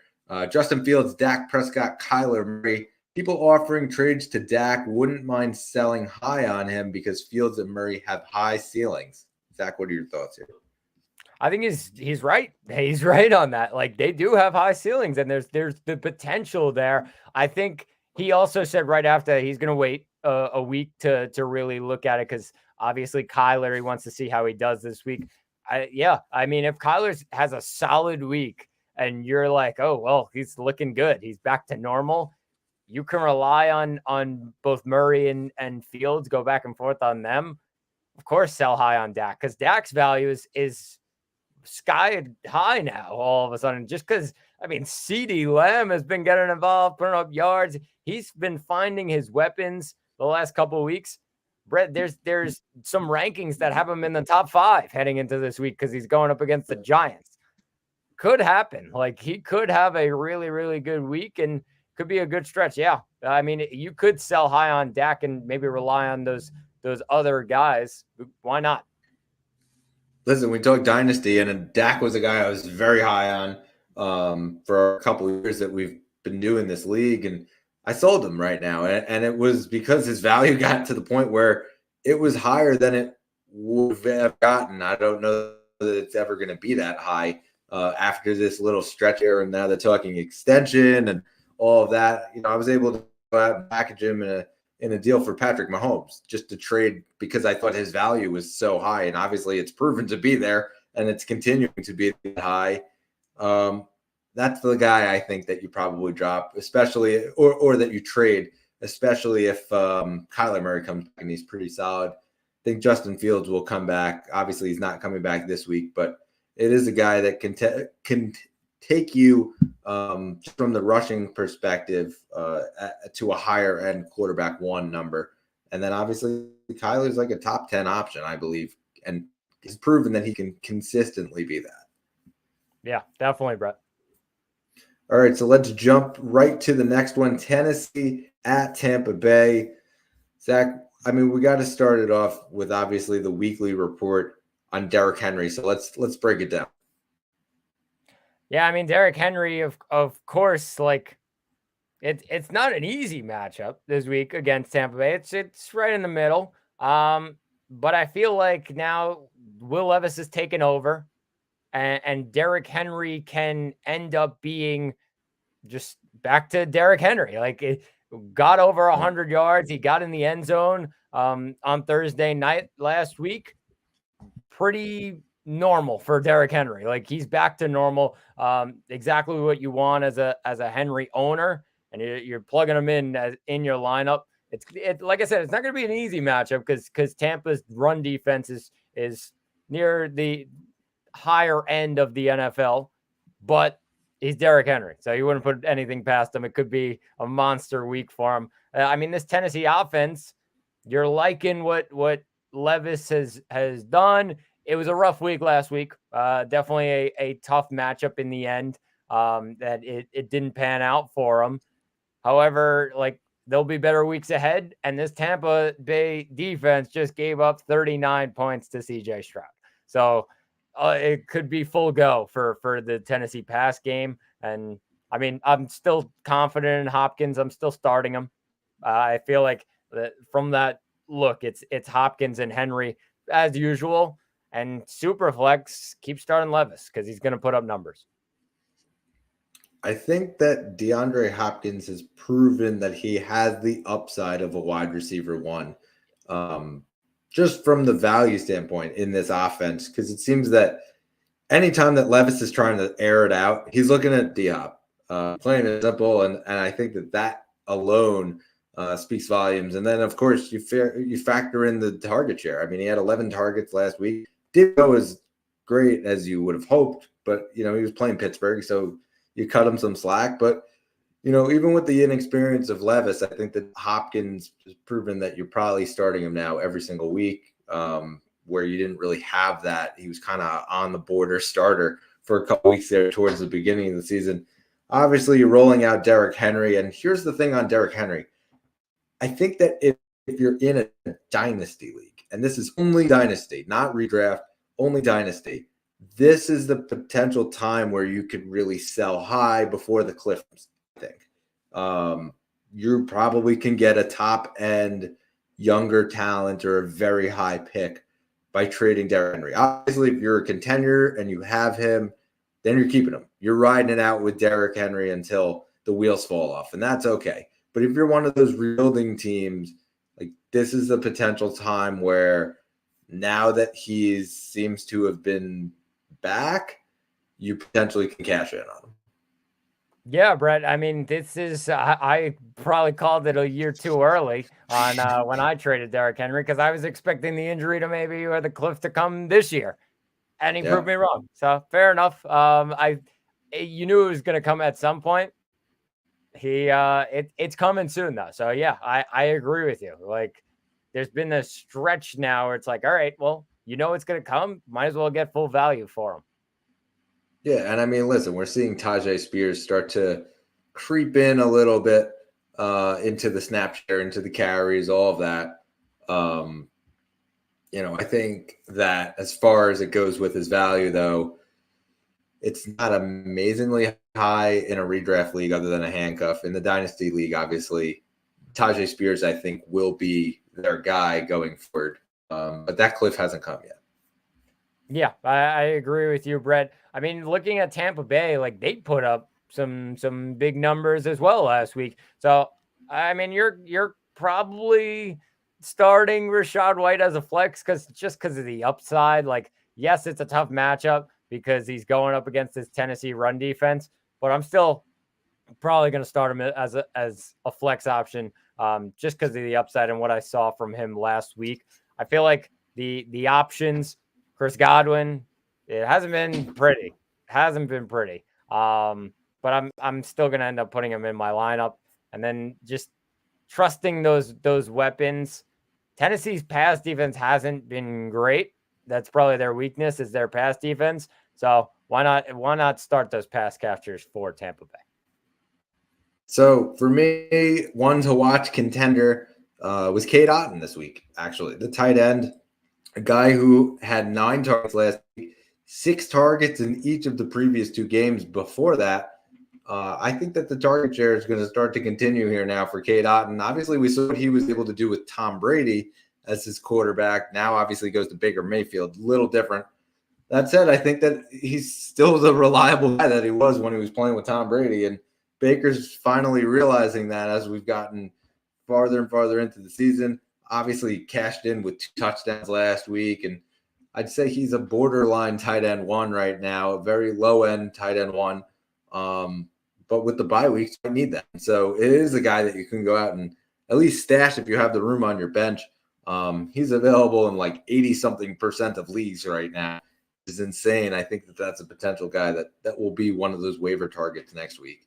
And then as far as it goes with the receivers, yeah, I mean, you're starting Evans, and then I would say Godwin, you probably have to start him, even though he didn't do that well last week because you probably just drafted him too high. And so, yeah, you're probably still playing those guys, and Rachaad White, you're putting him in your lineup as well. Yeah, completely agree with you, Brett. All right, so let's just jump to quick questions here that we have in the comments. I have Hurts on a bye in my 12-man league. I got Howell and Dobbs off waivers. Leaning towards starting Dobbs. Thoughts? So he's got Hurts on a bye. He's 12-man, so he's got Howell and Dobbs. Howell and Dobbs. So Howell's playing Seattle, and Dobbs is playing New Orleans. So not great matchups. I think the better matchup is for Howell. However, the better weapons overall is for Dobbs. So he may still have a good matchup with those weapons. Dobbs will. I think the biggest thing is that they're at home, and New Orleans is just kind of iffy. So I'm confident in Dobbs. I feel like it's a little bit harder to play up in Seattle, Brett. So I would probably lean Dobbs here this week. I agree. I think that Dobbs is one of those guys that, again, with the running ability, just changes the entire complexion of what kind of fantasy output he can get. Plain and simple. I think that that's what puts him over the top. So I'm taking him in this league over Howell. Agreed. And then just the second question here from JAC. Want to take the trade for Adams and Aaron Jones. The only people I would start in the trade is Aaron Jones. I like Pollard's matchup against the Giants. This is a must-win week as I am 4-5. Well, here's what I'll say to that. Listen, I think that as the famous line goes in draft day, we live in a different world than we did just 30 seconds ago. That happens all the time in fantasy where you have a trade and it's on the table, and then the week happens, a certain guy goes off or doesn't go off, and all of a sudden the parameters of the entire trade change completely because you value the players differently week to week, I think, a lot, especially in redraft. So I would say you probably should take it now unless you're obviously risking that parameters of a deal being out there. I agree with you, Brett. I mean, just that kind of offer, it doesn't come very often for a guy like Devontae. So like I said, like you said, there's a time to really just jump on one. I think that's this time. I think you get an offer for Aaron Jones, who, yeah, it's been rough, but it's free Aaron Jones time. They proved it last week. And then Devontae, of course, the buy low ability, right now of Devontae, I think you'd have to jump on it. Yeah, and then just quickly, he says, would you start Adams over Rachaad? I would. I think that Devontae just carries too much weight and target share to not be picked up. Let's just jump to this next question. Next question here from Dolgatar 7888. Dynasty 6-3. I have Diggs and Amari Cooper and a third and a fourth, getting back T. Higgins, Olave, and a first. So, yeah, all right. He has Diggs and Cooper. Trade a third, a fourth for T. Higgins and Chris Olave and this is a tough one because, of course, Stephon Diggs, the age. That's the biggest thing. And Amari Cooper, also the age. So you're getting T. Higgins and Olave and a first. I might have to jump on it. Yeah, Brett. The age stands out to me in this one because T. Higgins, I think 24, around there. Olave is not far behind, like 22, 23, like in that range, like, and a first round pick. Like we find trades every now and then, and they come with a first. I feel like it just skyrockets the trade. I'd jump on this one, Brett. I know he's 6-3. He may have a shot at it this year, but I feel like that's the one thing I think looking at Higgins and Olave and the age and then the first round pick might be too hard to pass up. Yeah, I agree. I think that it is very hard to pass up. The only thing is, yes, you are 6-3. And so does it take you out of contention potentially where you kind of have a good thing going, at least in, those two guys from a redraft perspective right now, they're killing it this year, Diggs and Cooper. I think that they're going to continue to kill it this year. And so, it makes sense. As far as it goes with Higgins and Olave and a first, that's the better dynasty package. So it really just comes down to what strategy do you want to take here? Do you want to take the dynasty strategy or the redraft strategy? And sometimes that's what you kind of have to think about when you're at a 6-3 record or you're one of those contend teams. Do you just go all out and go contender, or do you kind of look towards the future and, at the same time that you're looking at the present? So, yeah, I would probably accept this deal, and I would do it, on bated breath because, you are putting it as you're potentially going for the title. But then again, like, it's not like T. Higgins and Chris Olave are bad players this year. I think that they're both, good players who really haven't been able to get the opportunities. Yeah, Brett, I think it all depends on how he looks at other positions. If he's good at quarterback, if he's good at running back, and he thinks he has a shot, might as well take the shot at it too. I mean, that's what it really depends on, how you look elsewhere. And then just last one here before we get back into our previews. Keep one for the rest of the year. Njoku or Trey McBride? I think you might disagree with me on this one. I think it's Njoku because I think he's solidified himself as the tight end one. I think when Ertz comes back, then McBride might be fighting for targets. I don't disagree with you, actually. I am going to take Trey McBride, though, and I think that the reason is because Kyler is coming back this week. He will have a couple weeks to actually get to, work again with Trey McBride. We saw that connection towards the end of last season. He out-snapped, out-targeted Zach Ertz and out-catched Zach Ertz down the stretch last year. And so there is the potential that McBride ends up becoming this tight end one, especially if Ertz is not extremely healthy when he comes back. And they have to start to, work him in slowly. But I don't think you can go wrong with either guy because yeah, I agree with you. Yeah. All right, so let's jump into our next matchup here. Cleveland at Baltimore. And Zach, let's first start out with Lamar Jackson. And we've been able to see the rushing ability these last couple weeks. Now he goes up against a pretty tough defense in the Cleveland Browns. What do you see going forward in this one? So it's an interesting one. I mean, looking at starting with Cleveland or Baltimore, Brett. I'm sorry. Oh, with Baltimore. Let's just talk about Baltimore right now. They're playing tough defense. Yeah. I was gonna say, it's a tough matchup against Cleveland this week. Because I was gonna say both defenses are really tough. It's just Yeah. been that kind of year for both of them. Looking at it from Baltimore, though, of course you're firing up Lamar. Even though it's a tough matchup, they're at home. I feel like that's been the story for Baltimore. It's just they're a different team on their home field, and they just wipe everybody out when they come down to Baltimore. So I'm confident in Lamar, even though it's a tough matchup. Like I'm confident to put him in my lineup. I think he's going to be rolling, especially this week. And I feel like the one thing I would stay away from is probably the running game. Yes, it's Gus Edwards, and he's been rolling. I'm a little nervous on it. I think Cleveland's defensive front is one of the best in the NFL, and they can definitely just take that away from Baltimore's game. In divisional matchups, you really never know what's going to happen. I would say, of course, you're starting Mark Andrews and Zay Flowers as well. Maybe anybody after that is a flex option, but really the main guys, Jackson with Flowers and Andrews, and maybe you take a shot on Edwards.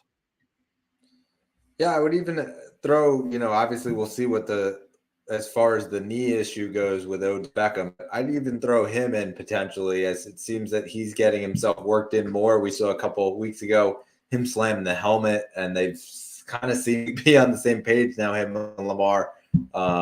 He ended up scoring a touchdown last week, had 7 targets. So you do like the shot that he got there. Obviously, you're starting Andrews, you're starting Flowers. As far as the running game goes, listen, it was Keaton Mitchell who the big surprise, and he out-carried Gus Edwards, and it was 9 carries, 138 yards, and a touchdown. He's a very popular waiver this week. I don't know that I can put him into my lineup and feel confident about it. That said, Gus Edwards probably right now sits in the flex, and it's just a scary situation. So maybe there's better options that you have. Yeah, Brad, Keaton Mitchell, dynasty pickup. I actually picked him up in week 4 because I heard a man named Adam Schefter bring up Keaton Mitchell, and I jumped on it. So why not? Yeah. And then just as far as it goes with Cleveland, I mean, listen, this could be a low-scoring game yet again. I think Amari Cooper right now seems to be the guy with the most value, though, on this offense, and for good reason. Listen, he had 5 catches, 5 targets, and 139 yards in the touchdown, finishing with 20.9 standard PPR points. Seems like Deshaun Watson is, back slinging the ball. None of those dink and ducks like we saw just a few weeks ago where he wasn't totally healthy.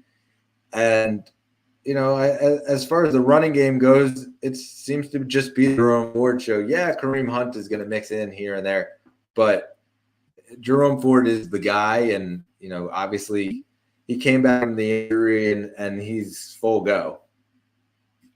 Yeah, Brett. I mean, I if I had to say a guy I'd be more confident, it would be Ford. It's not going to be an easy matchup this week against this really tough Baltimore defense, but I think you're still putting Ford in your lineup.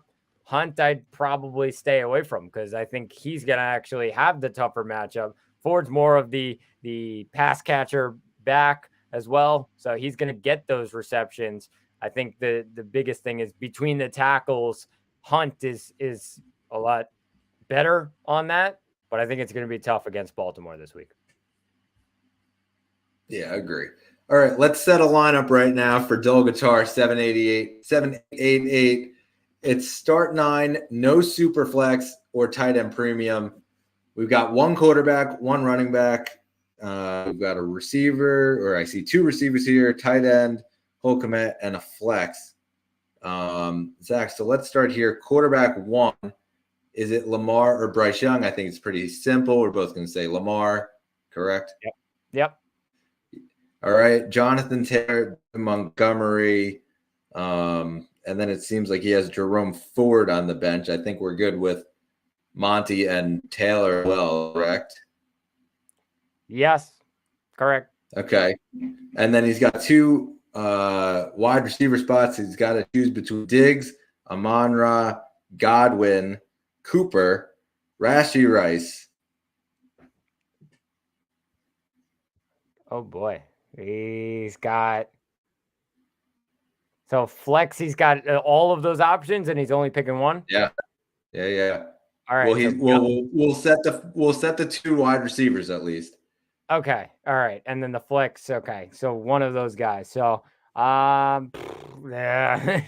tough one here this week because of course Godwin has not been great. Cooper might be the guy, Brett, just because I think they're gonna be losing. So why not? Yeah. Yeah, it's a tough matchup. Baltimore's defense is really good, but if he's getting targets, then why not? I agree. I think that obviously, Diggs and Amon-Ra, like it's no question, they're your 1-2 right now at wide. But as far as the flex option goes, I think you're going with Cooper over a guy like Jerome Ford, just because I think the upside's there as a receiver. And then obviously tight end, I think we're taking Kittle over Kmet, correct? I don't know, Brett, because I feel like I think Kittle this week, yeah, it could be an option, but San Fran has struggled, and I don't think it's getting any easier, Brett. Jacksonville is on a roll right now. Maybe on the defensive side, they're not as great. I might take the upside on Cole Kmet. He's playing a bad Carolina defense. Yeah, sure. It's true, and he has been reliable. Obviously, we just talked about it of what he was last week. So yeah, it's not a bad idea. I like to go with Kittle. I just think that the floor is so high as opposed to the floor that Kmet might have, where it might be lower. Also, Dolgar says that he has 2 first-round picks this year. One of the teams is 0-9. Will be drafting Marvin Harrison Jr.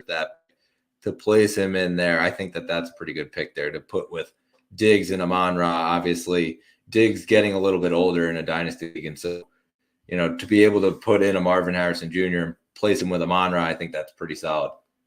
True, and he doesn't need a quarterback. He's got 2. Yeah, 2 pretty good ones at that. So now let's just go right in as we talk about San Francisco. Zach, I'll just kind of go on your rant here. Just, break down the San Francisco offense and what they might be facing against this Jacksonville defense.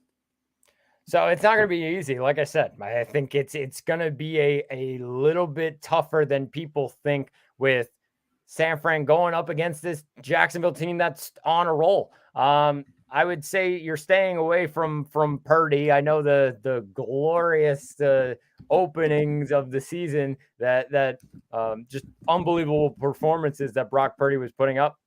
Taking a step back on that. He's back on benches, maybe even waiver wires for some people. I think that's definitely reasonable with how he's played recently. I think it's going to be McCaffrey. Of course, just stepping up once again. The biggest thing right now for San Fran is just getting back to the basics. I think that's the biggest thing for them. So why not? You get McCaffrey rolling. You also get Brandon Ayuk going. I think that's going to be the story for this week. I said I'm a little less confident in Kittle. It just hasn't been reliable in fantasy. But those 2 guys, especially McCaffrey and Ayuk, I expect, like I said, San Francisco, get back to the basics, and those 2 guys are top of the list. Yeah, to me, I just think that, listen, Kittle came off a game a couple weeks ago against Cincinnati. He had 9 catches, 149 yards. Didn't score a touchdown, but he had 11 targets. And to me, that is everything. That's why I pick Kittle, because the floor is just so high. And so, yeah, you're going to have those boom weeks. Obviously, that was a pretty big boom for a guy who didn't score a touchdown. But, yeah, I like Kittle. As far as it goes with the receiving game, listen, Debo has been injured. They're saying he's going to come back. Obviously, if he is in the lineup, you're putting him in there. Brandon Ayuk, obviously another guy who has the potential to be a wide receiver 1 by the end of the week, and then Christian McCaffrey. You can't go wrong with that. Brock Purdy, listen, I think that in a week right now where you're kind of in a bind with a lot of bye weeks, Brock Purdy is a pretty good streaming option, even with a tough matchup, just based on the fact of, listen, the upside is so high. The weapons, he has tons of them. So I would use him as a swing option this week. Definitely fair, Brett. Just quickly for Jacksonville, I think looking at Trevor Lawrence, it's a tougher matchup. So maybe there's some people that could have a better option. I probably lean with them just because it's going to be a tough matchup. I'm not expecting a ton of fantasy points. What I will say is Travis Etienne, he's been on a roll.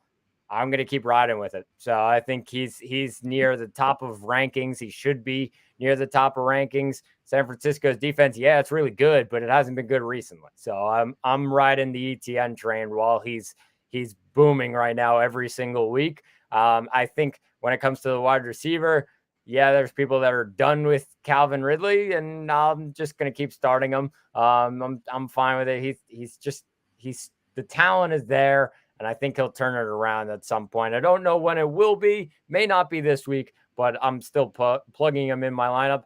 And Christian Kirk, who's been very consistent. I think that's the big word for him, consistency. You find that in Jacksonville in this offense. So keep starting him. Zay Jones, a sneaky flex play because he's coming back from injury.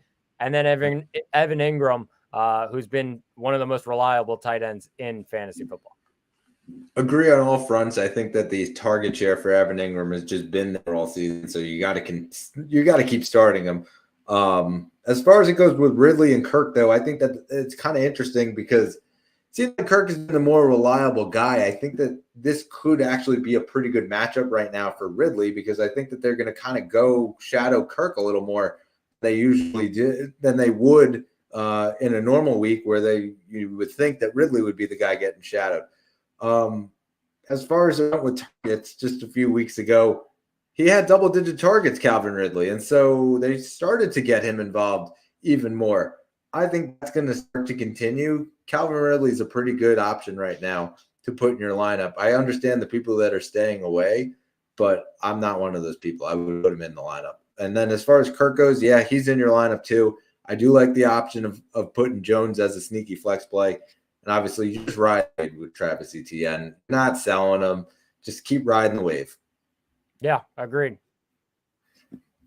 All right, so a lot of questions. The late night crowd could be a theme here. Captain Joking, huge fan of the stream, already a sub. Thank you for that.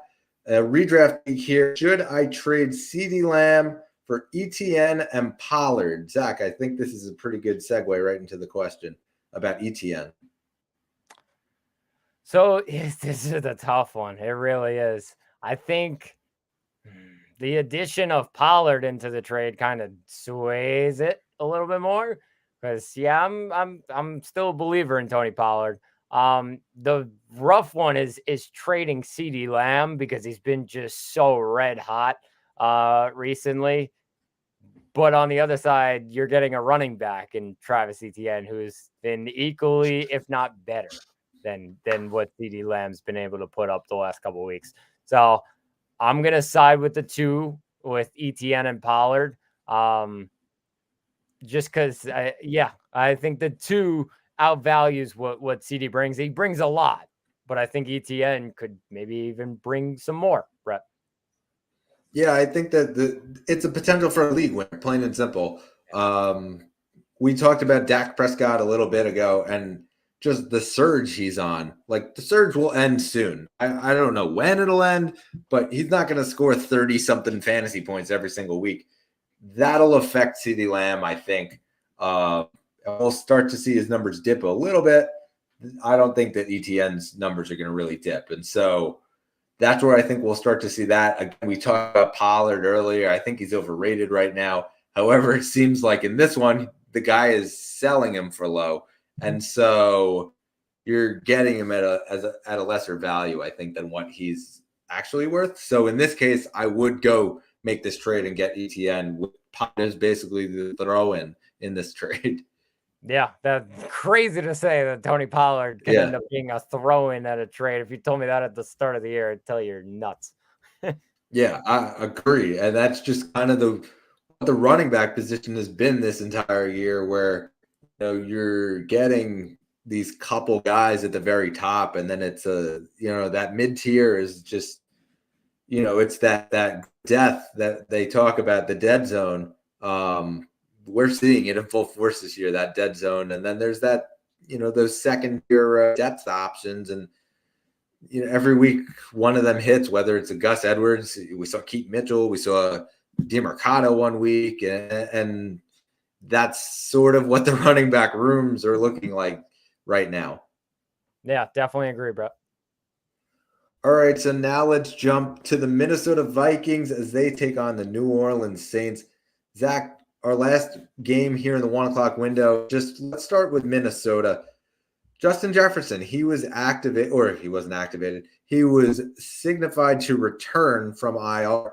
So he has 21 days, and they said he probably won't play this week. We don't really expect that. So does that mean it's more Jordan Addison, number one? And number two, how does Josh Dobbs factor into all of this after having a full week now of practice? So I think it fits pretty well because obviously he came into that game last week and was really solid, like really solid. Replaced Jaron Hall after Hall went out with a concussion, and just it looked like nothing was wrong. Like really figured things out. I think that was huge for owners of different players on this Minnesota roster. One of them, Jordan Addison, had 5 receptions for 52 yards. Nothing crazy in this one, but the targets are there. 7 targets overall. So that's huge. Hawkinson, just a solid game again. Like, I think looking at this matchup, New Orleans, they were better last week, but their defense has just been a little bit off sometimes. And I feel like another game on the road for them is not what they really wanted to ask for. Minnesota's offense, they're on the win streak right now, who their quarterback is. So I'm confident in Minnesota. Why not? They're on their home field. Madison's been rolling the last couple of weeks as well. I'm probably those 3, especially Madison, Addison, and Addison, and Hawkinson. I think those 3 are the 3 that I'm really looking at, bro. Yeah, it's the big 3 there. I agree with you. Depth option who I would absolutely recommend right now, especially in Dynasty, is Ty Chandler. And it's because Akers is not there anymore. I think that it's a guy that they were excited about heading into the season. He banged up coming into the season and didn't exactly get a ton of work early on. He would get 3 carries in a couple games early on. And so it's a guy that can potentially start to work in a bit more now, especially with Cam Akers out. And so, yeah, I would recommend adding him in Dynasty. I know he actually got added earlier today in our league. So sorry, Zach, you can't go out and go grab him, but that's a guy at least I would go keep an eye on. Yeah, definitely agree with you. A guy to really keep a look on, just because I feel like they sometimes eat into that workload with their backup running back. Yeah, completely. I mean, we saw it years with Alexander Madison eating into Dalvin Cook's workload, and now obviously he takes over. And it was quick to see, like when Dalvin went down those bunch of times with the shoulder injury over years, like Madison would come in and just get 20 carries right away. And I think that they want their backup to be able to do that, and so to be able to eat into that load, I think is important. And it's something that Minnesota has consistently done for at least the last 5 or 6 seasons. Yeah, definitely fair, Brett. I mean, looking at things from New Orleans' side now, Chris Olave finally somewhat did something. So that made me a little bit happy. He got a touchdown, so I was happy about that. Still expecting a little bit more. I feel like they could have really taken advantage of the matchup. Like they kind of did. It was okay. But I feel like I was expecting some more against Chicago last week. Michael Thomas was terrible, and I'll talk about that later in my lock of the week. I thought I was pulling a fast one there, and it just absolutely was terrible. I feel like going into this matchup, though, it's an okay matchup now against Minnesota's defense. I mean, I'm still starting these guys. Like I'm still on the train with Kamara, of course, because he's putting up numbers always. I'm still gonna keep starting Olave, even though I hate to do it. And then Michael Thomas, yes, it's inconsistent, but I know he finds those weeks where teams will focus on Olave and Michael Thomas will show up big time. I know this Minnesota defense is like they've been better, but I feel like there's still weaknesses there that this New Orleans offense could take advantage of. Completely. And, just quickly from my standpoint, Taysom Hill has been just insane as far as it goes with the value this year. He had 11 carries for 52 yards. They use him on that end around. It's just like this unstoppable play. He did have 4 catches for 13 yards, scored a touchdown as well, so finishes with over 20 fantasy points. Derek Carr, listen, he's not a good NFL quarterback, but he's a pretty good fantasy quarterback. This week was a pretty good week for him. 25 of 34, 211 yards, 2 touchdowns, didn't throw an interception. So, it was that decent week. And it is a guy that potentially you can start as a streamer option. And so, especially in this, bind where you're trying to figure out who exactly to go with.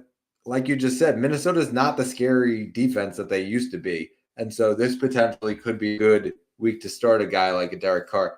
Olave finally got his target share. And like I said a couple of weeks ago, Rashid Shaheed on his role of being Gabe Davis of one week he's scoring 20-something points and then the next week he's scoring 3. And you're like, which week do I start him? We're starting to see that quite a bit. And, he continued this week. He had 3 catches for 22 yards, and that was it. As far as it goes with Shaheed, it's one of those like really low floor, really high ceiling guys, and you just kind of have to pick and choose which week. I'm not starting him consistently in any redraft league. Dynasty is a nice add, especially as a bio guy, and a potential that he does become something because we do see the talent. It's just about trying to figure out exactly when we'll see it. It's almost like the Mike Williams role, but I think Gabe Davis is a better comparison. Alvin Kamara did not have a great week. That obviously should be better each and every week, but only 9 carries, 26 yards, 4 catches for 44 yards. So yeah, you're expecting that it'll be more each week. And then listen, Kendre Miller was getting a lot of hype this week about being this really buy low candidate in Dynasty. I think I'm actually buying that. And I think that, right value is not going to get it lower on Kendre Miller, a guy that was picked in like the second round of a lot of these rookie drafts. They haven't gotten much of any work as far as it's been with Alvin Kamara coming back from the suspension. So it is potentially a guy that you can go out as a rebuilder and use as one of those, packages, part of a package if you're getting back one for one of those aging veterans. Yeah, definitely, Brett. I mean, something you brought up, Derek Carr. I actually, I'm starting him because I have Patrick Mahomes on a bye week. Yeah. So I found him on the waiver wire, and I was like, yeah, a solid matchup against Minnesota. Definitely something I'm looking forward to this week.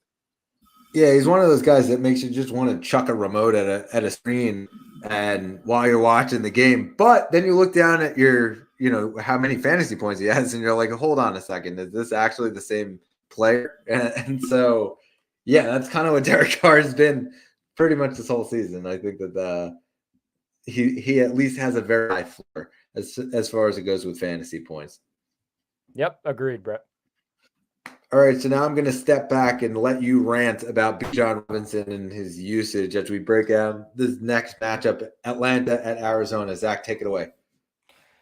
Oh boy. It's so rough, Brett. It's just horrible being a Bijan owner right now. I love him so much, but Arthur Smith does not. That's just what it is. What I will say is last week, a high-scoring game. against Minnesota and you're expecting just something from him. And he only gets 11 carries, and then he doesn't get his targets out of the backfield. He got 4 of them, but only 2 receptions. When will the day finally come where Arthur Smith looks at this guy named Bijan Robinson and says, "Oh wow, he's literally one of the most athletic players in the NFL. Let me just give him the ball and let him go. Just let him run." Because I mean, Brett, this guy, every single time he has the ball, he looks like he can run 90 yards for a touchdown. Every single time. He's the most explosive player in the NFL, and he's only a rookie. I can confidently say that. But to not give him the workload because, oh, yeah, you're easing him into the offense. Oh, you're trying out a new quarterback. Just give him the ball. Just give him the ball. I guarantee there's going to be a better chance for you to win if you give him the ball rather than not. You've lost the last 2. You stink, and give him the ball. That's it. So here's the thing on Bijan, and it's pretty funny to say, but just based on the panic of a lot of these Bijan owners right now, especially in Dynasty, where they have the pick in the draft on them. Like, I'm not saying, Zach, you're one of these people, but it is a potential guy that you could go out and buy low right now because I think there's a little bit of a window just based on his usage right here.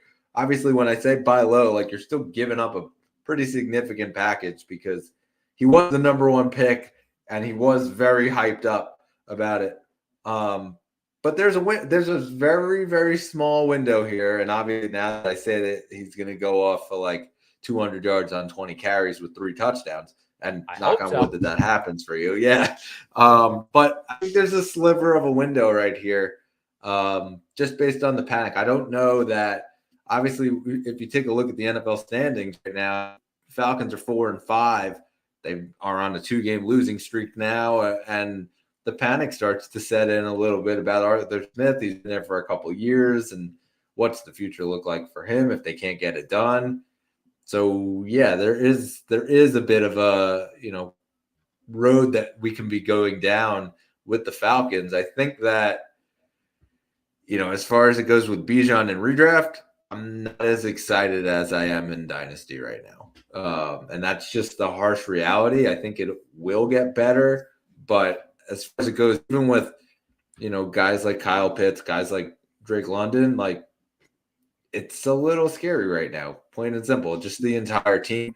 We saw Kyle Pitts get less targets than Jonnu Smith. Like, I don't know.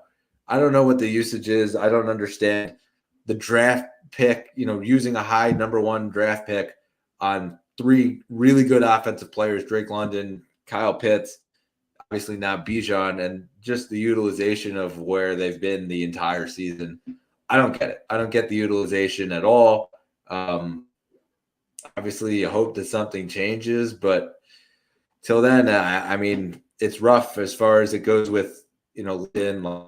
He's a flex option at best right now. I don't know that you can really consistently start him because it's just been a lot of inconsistent. And as far as it goes with Kyle Pitts, it's the same thing. He's a very low end tight end 1, and I'm probably looking at a better option that I have. And then as far as Bijan goes, yeah, you're rolling Bijan out there. I don't think there's an issue with putting him in your lineup, but you're a little panicked right now. That's okay. Yeah, I agree with you, Brett. It's just, I mean, so many inconsistencies. And then all of a sudden, Jonnu Smith is all of a sudden back on the scene and taking stuff from Kyle Pitts. Just keep giving me more reasons to hate you, Arthur Smith. That's just that's how this season has gone. I mean, hopefully it could be a good matchup against Arizona. They start to figure things out. But right now, I don't have confidence in Arthur Smith in this offense. When it comes to Arizona, Brett, I'm all go. We talked about it multiple times today with Kyler coming back. I think Hollywood could have a really good game this week. Just because of the chemistry that he's had with Kyler Murray in the past. And if James Conner comes back, why not putting James Conner in your lineup? I think he'll find those fantasy points. Trey McBride, another guy that I know you're going to bring up. Like, Put him in your lineup. Of course, while Ertz is out, like he's the tight end to go to. Of course, he didn't play great last week, wasn't fantastic, but I feel like just looking at the matchup overall and with Kyler coming back, it could be a good week for McBride. Plain and simple, McBride. Put him in. I like Hollywood Brown. Just put him in. I think this is going to be a week where we start to see the second coming of one of these big wide receivers, especially. Listen, this is his second year, and I'm looking at him the way that, like, you look at Laporta. I think that we could see that kind of a level of production out of Trey McBride, just in terms of target share. Yes, Hollywood Brown, he'll be great. Put him in your lineup, obviously. Rondale won't be as good. Low-end flex option for me, or I would say, this week. Just based on the matchup. Atlanta's actually very good at defense, very surprising from what we expected coming into this year. But, yeah, Trey McBride's going to be pretty good. Definitely fair, bro. All right, so a question here from the Smitty. It's a redraft 2-quarterback league. Would you trade Nico Collins for Josh Dobbs? Nico Collins for Josh Dobbs. It's a redraft 2-quarterback league. Yes. Yeah. Why not? I mean, Josh Dobbs has now gone into this Minnesota offense, and last week was really solid when he came in. So a full week of practice, getting going. Nico Collins, I said it earlier on the podcast, like Houston, their one problem is every single weapon they have is the most inconsistent player in fantasy football. They're all Gabe Davis. They're great one week and they're terrible another week. So Nico Collins falls right in that list. And in a 2-quarterback league, 100%. Just go get Josh Dobbs. He's been really, really solid. Yep. Now let's just break down a couple questions here from Isaiah. First one is Lamar or Kyler. I'm taking Lamar. I think it's pretty fair. You're taking Lamar. I don't know that you can pick Kyler yet. Obviously, we don't really know what he is yet. Even if he is at his top level, I don't know that it reaches the Lamar status. And then Puka, Gus, and Aaron Jones for Stephon Diggs. Zach, I mean, obviously, this is a tough one. I think I'm siding with the package of the Aaron Jones and the Puka Nacua. I mean, that's fair. Like, definitely fair because, of course, the upside of all three of these guys, Puka Nacua, Gus Edwards, and Aaron Jones. Aaron Jones, free Aaron Jones, finally getting that workload. That's huge. Puka Nacua still has proven that he can get that work in. My one worry about Puka is, of course, Stafford.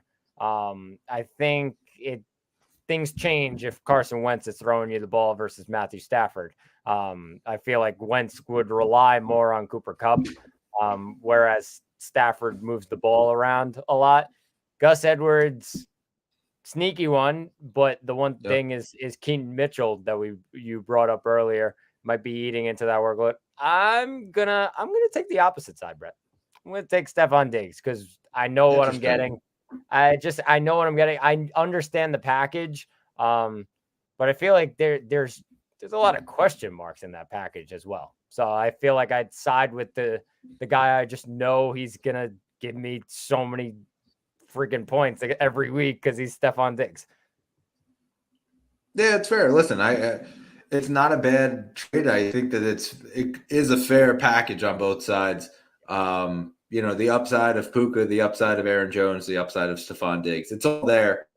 Even Gus Bus, like we've seen upside in there. We've also seen downside in every single one of those players except for Stephon Diggs. And so that's why I can see the side that you see as far as the package goes. Yeah, I go either way.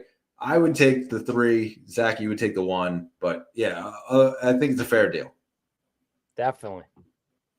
All right, so let's break down our next matchup here. Detroit at the LA Chargers. Zach, first off, let's just start with the running back room in Detroit. David Montgomery looks good, had a full practice today, or now it's yesterday even, but full practice on Wednesday, and it seems like he's going to be full go in the game.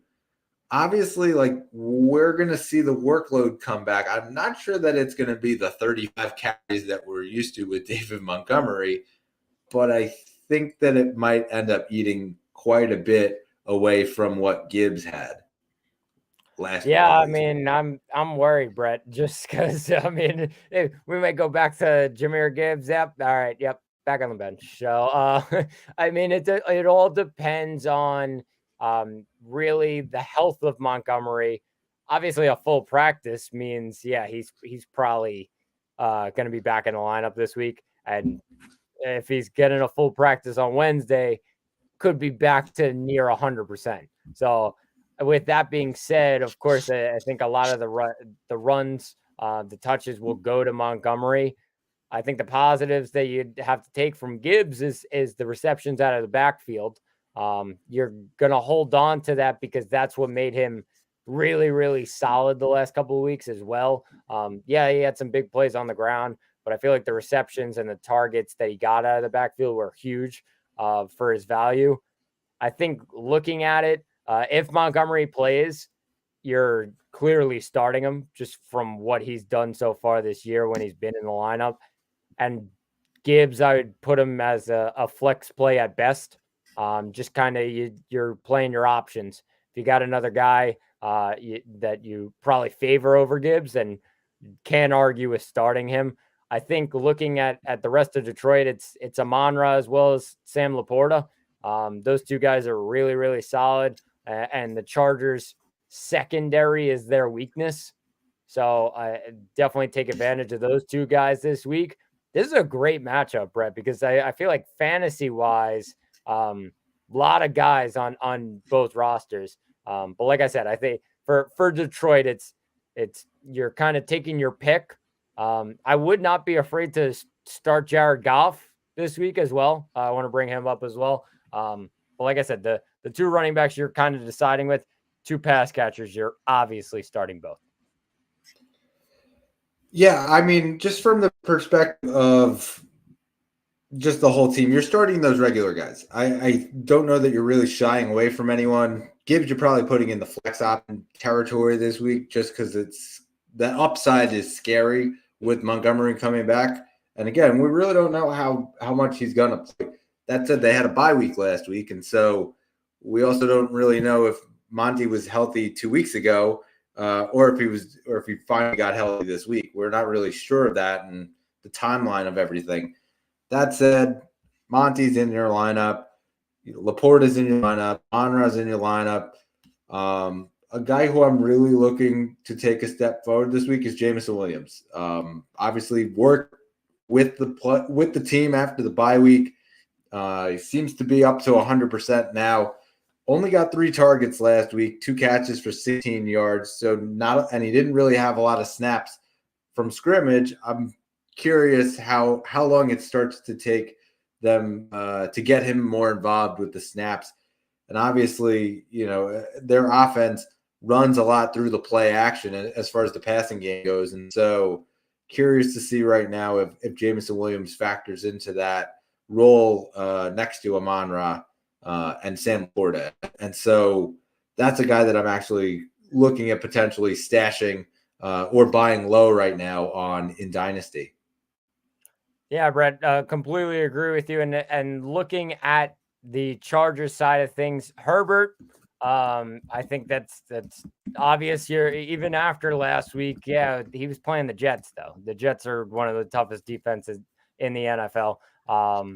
He's going up against Detroit, who have had some weeks that they were really good and have had some weeks where they're terrible. So you're taking your shot on Herbert. Don't bench him. Don't be stupid on that. Stop freaking out about him. It was a tough matchup last week. I think looking at the running backs, it's clearly Eckler, and he's proven that just he's back. He's back, and when he's in the lineup, he's one of the best in the NFL. Obviously, starting him. Keenan Allen, another really solid week, even though it was a little rough for Herbert. Keenan Allen was one of the bright spots. Just solid game, and the floor is really high when it comes to a guy like Keenan Allen. I'm iffy on the tight ends. I know I mentioned it last week. that it could be something to look at because the Jets weren't great against tight ends. I didn't see anything that gave me a lot of confidence in these guys and Parham and Everett. I think it's just going to bounce back and forth. I'd probably stay away in the end from those two guys. Yeah, I agree on that. I don't know that there was much of a consistency from the tight end position. As far as it goes with the receivers, though, I think that this could be one of those weeks where they have to get more than just Keenan Allen involved. I agree with the tight end.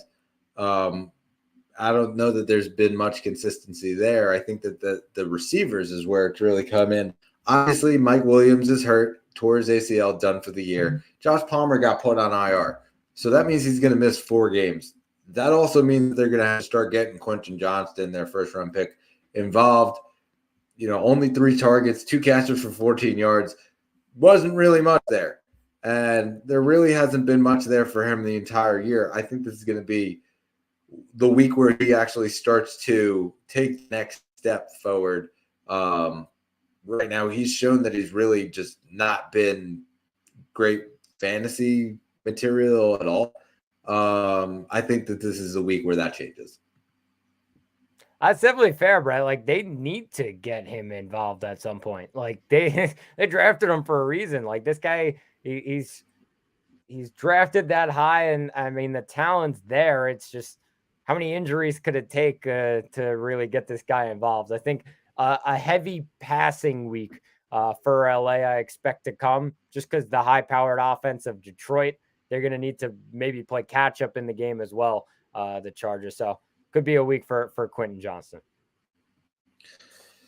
Yeah, I mean, it's just so weird how they've used him. And, we talked about utilization with Atlanta already. Like, just so weird that it's almost like they use him as a decoy when they play the passing game because they don't really even look at him. They just kind of throw him out and let him run his routes.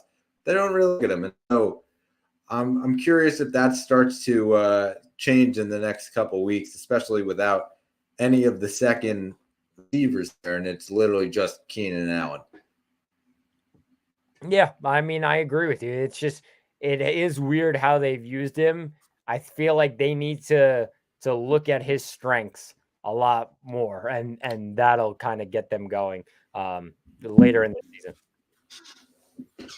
All right, so we got a big money league question here from Kate, and let's just quickly break this one down. Looking to strengthen my playoff schedule and overall rest of season, 12-man PPR. One trade I've pitched is to give Saquon Barkley, Hollywood Brown, Gabe Davis, Chuba Hubbard, and get back Eckler, Devonta Smith, and Kareem Hunt.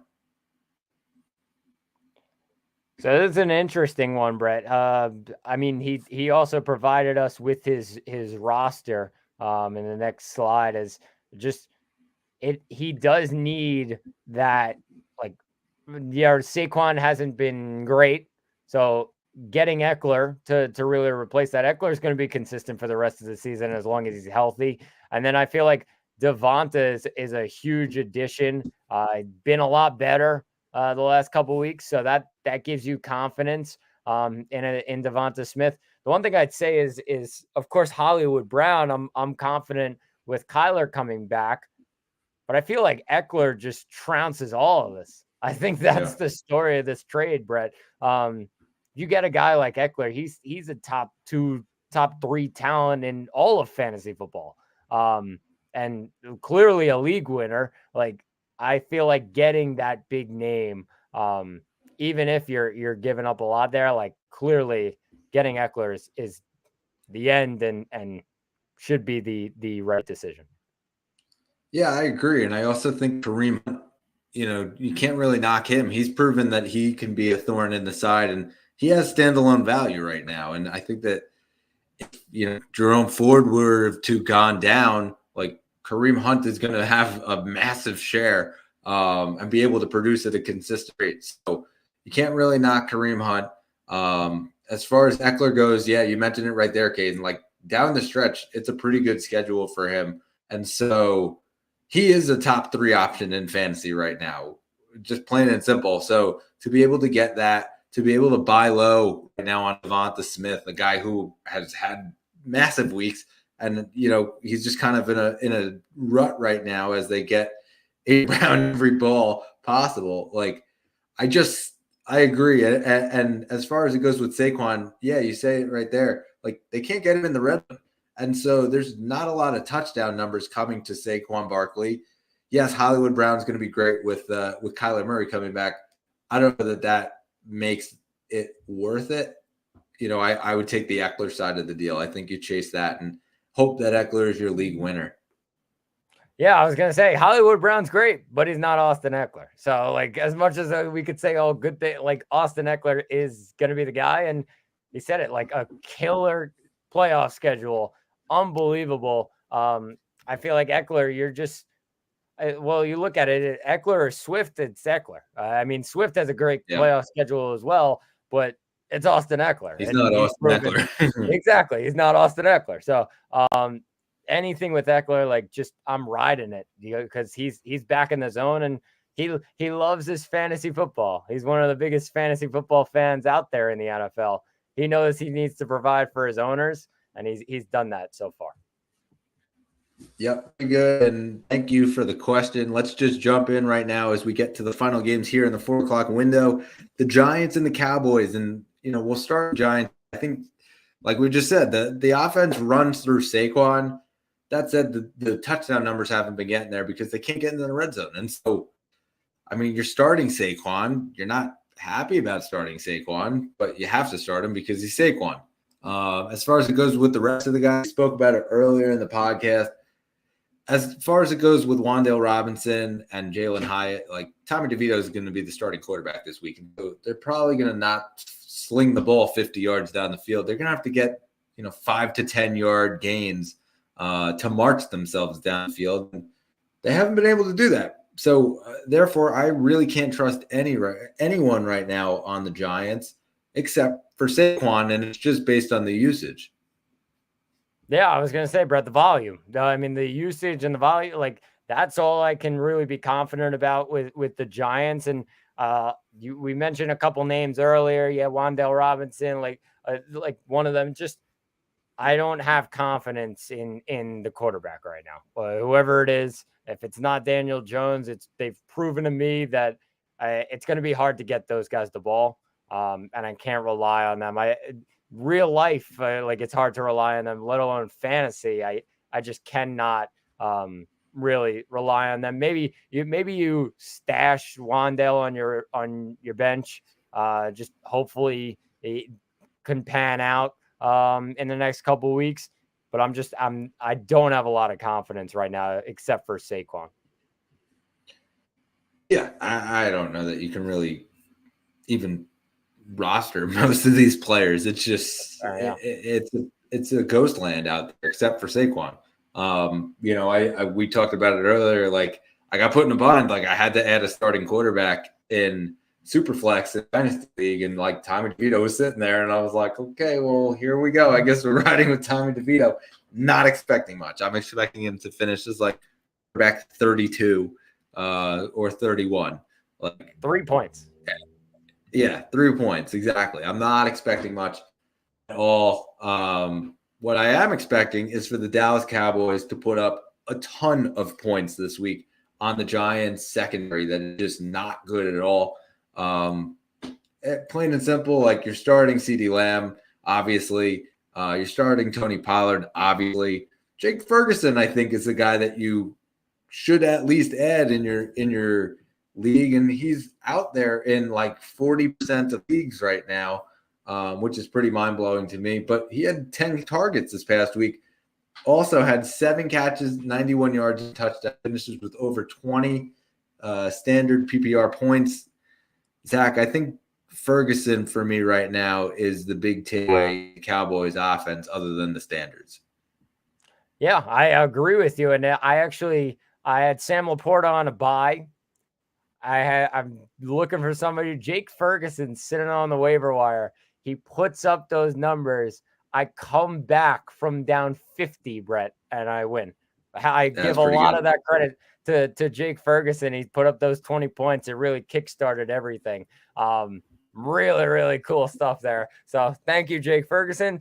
I'm going to keep him on my roster because why not? Like, if anything happens to one of my guys in Laporta, I have a really solid option right behind him. Even some flex consideration for Jake Ferguson. He's getting the target share from Dak Prescott, and how can you go away from that? You people, if 40%, like, roster this dude. Like, tight ends, we're looking for him every single year, and this guy has proven every single week that he can be a tight end one.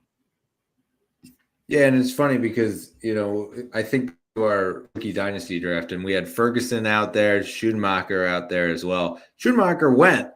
Ferguson didn't. Ferguson passed by the entire rookie draft because there was this thing of, they lost Dalton Schultz, and Ferguson wasn't as good with Schultz there. Like, Ferguson's the guy. Like, I think that he's playing that role that Dalton Schultz was able to play last year as far as the target share goes.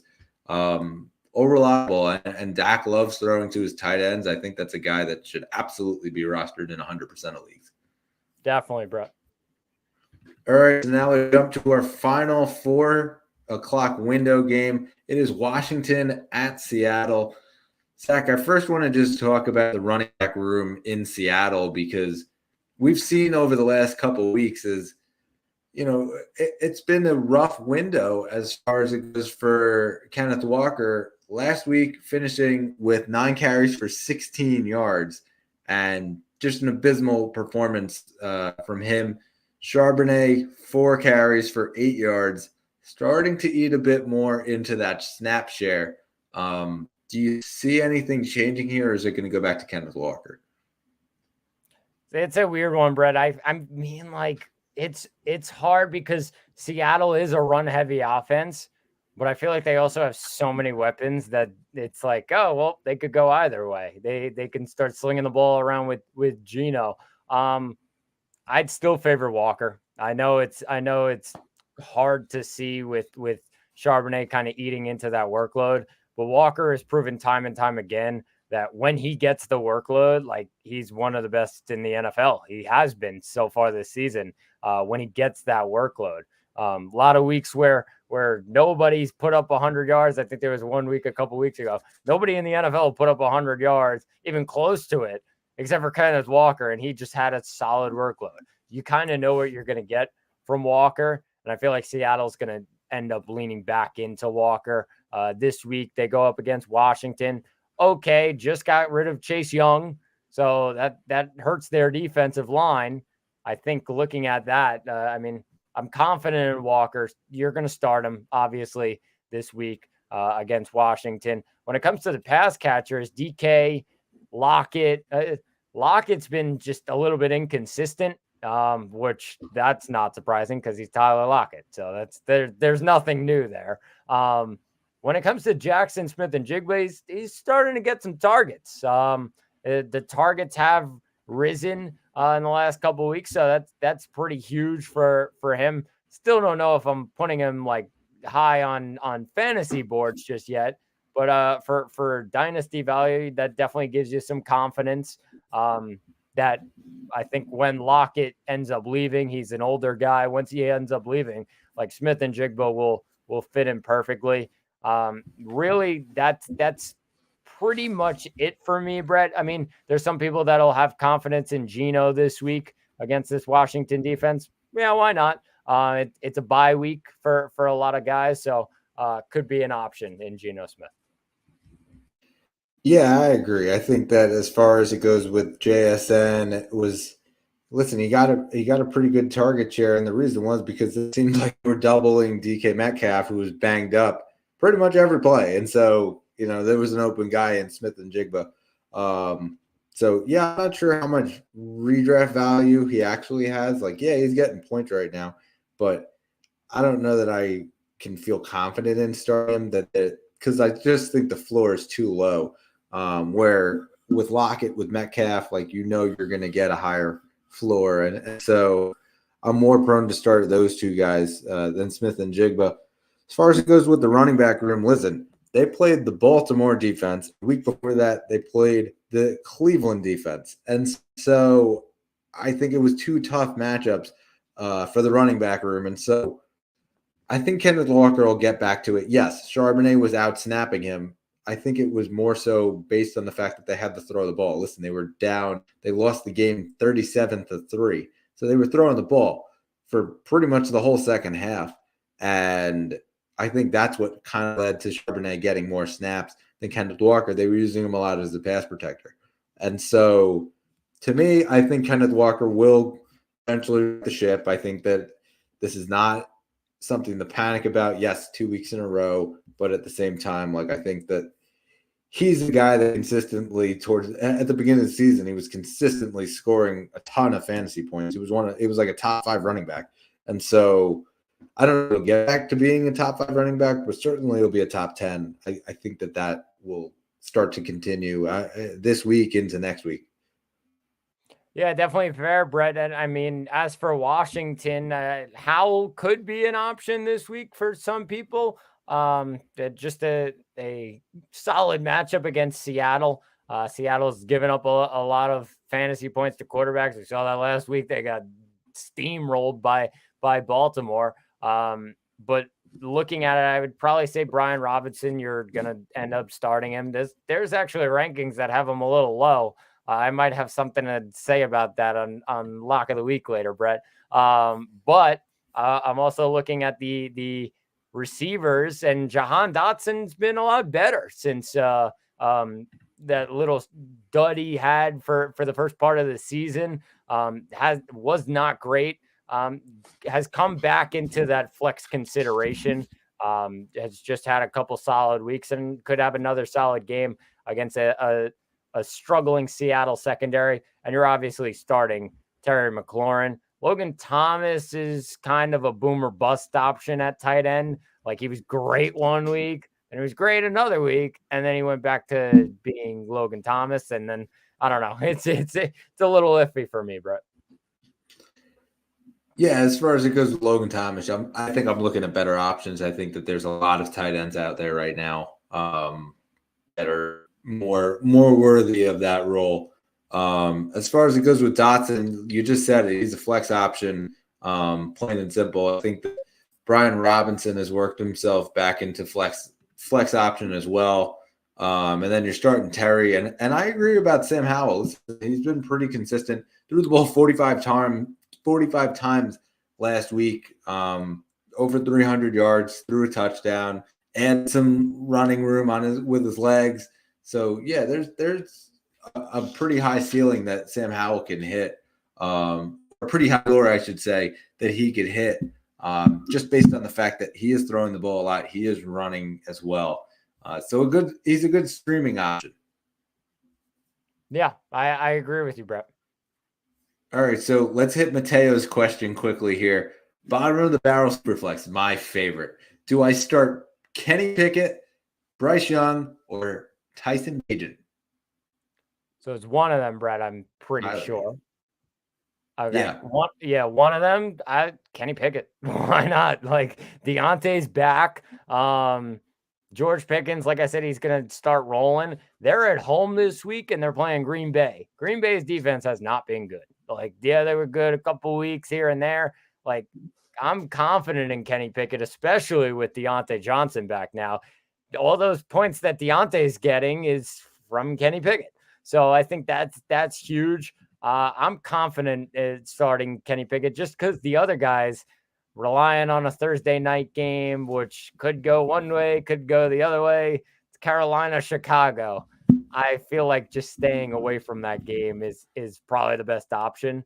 And I'm confident. I have enough confidence in Pickett in this matchup against Green Bay that in a super flex, yeah, definitely start him. Yeah, I'm losing you on audio here. But I would start Kenny Pickett as well. Not sure exactly what you said. I'd start Pickett as well. Bryce Young would probably be the second option if I had to go super flex. I think the floor now for Pickett is also low, is also high. And so just the sense of having a guy who consistently can have a high floor, even if it is a low ceiling, I think is important, especially in super flex when there's a lot of those, second option quarterbacks that fit into that spot. I'm taking Pickett there in the super flex. 100%, Brett. I got to plug in my laptop. So tell us about our Jets. What's going on? You got me? I'm losing you on audio here. I got you. All right, but I'm just gonna go let's just jump right into Jets and Vegas, Zach. As we head to our Sunday night matchup, just break down the Jets quickly.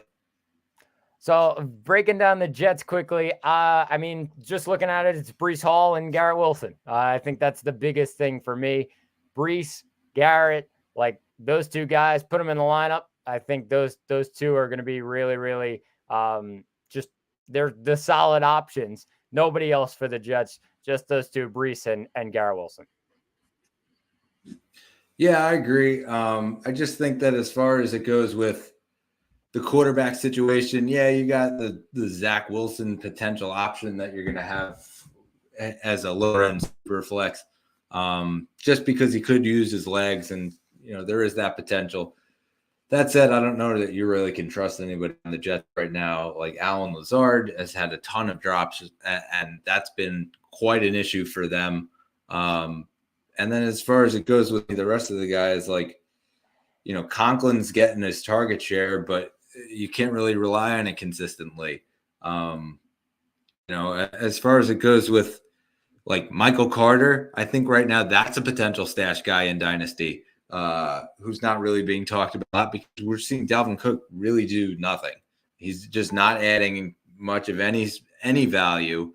I think that's also something that's going to continue throughout this season as they kind of just go into Breece Hall. But if Breece Hall goes down, I don't know that there's going to be much of anything coming out of Dalvin Cook because he hasn't proven that he can run consistently this year for yardage.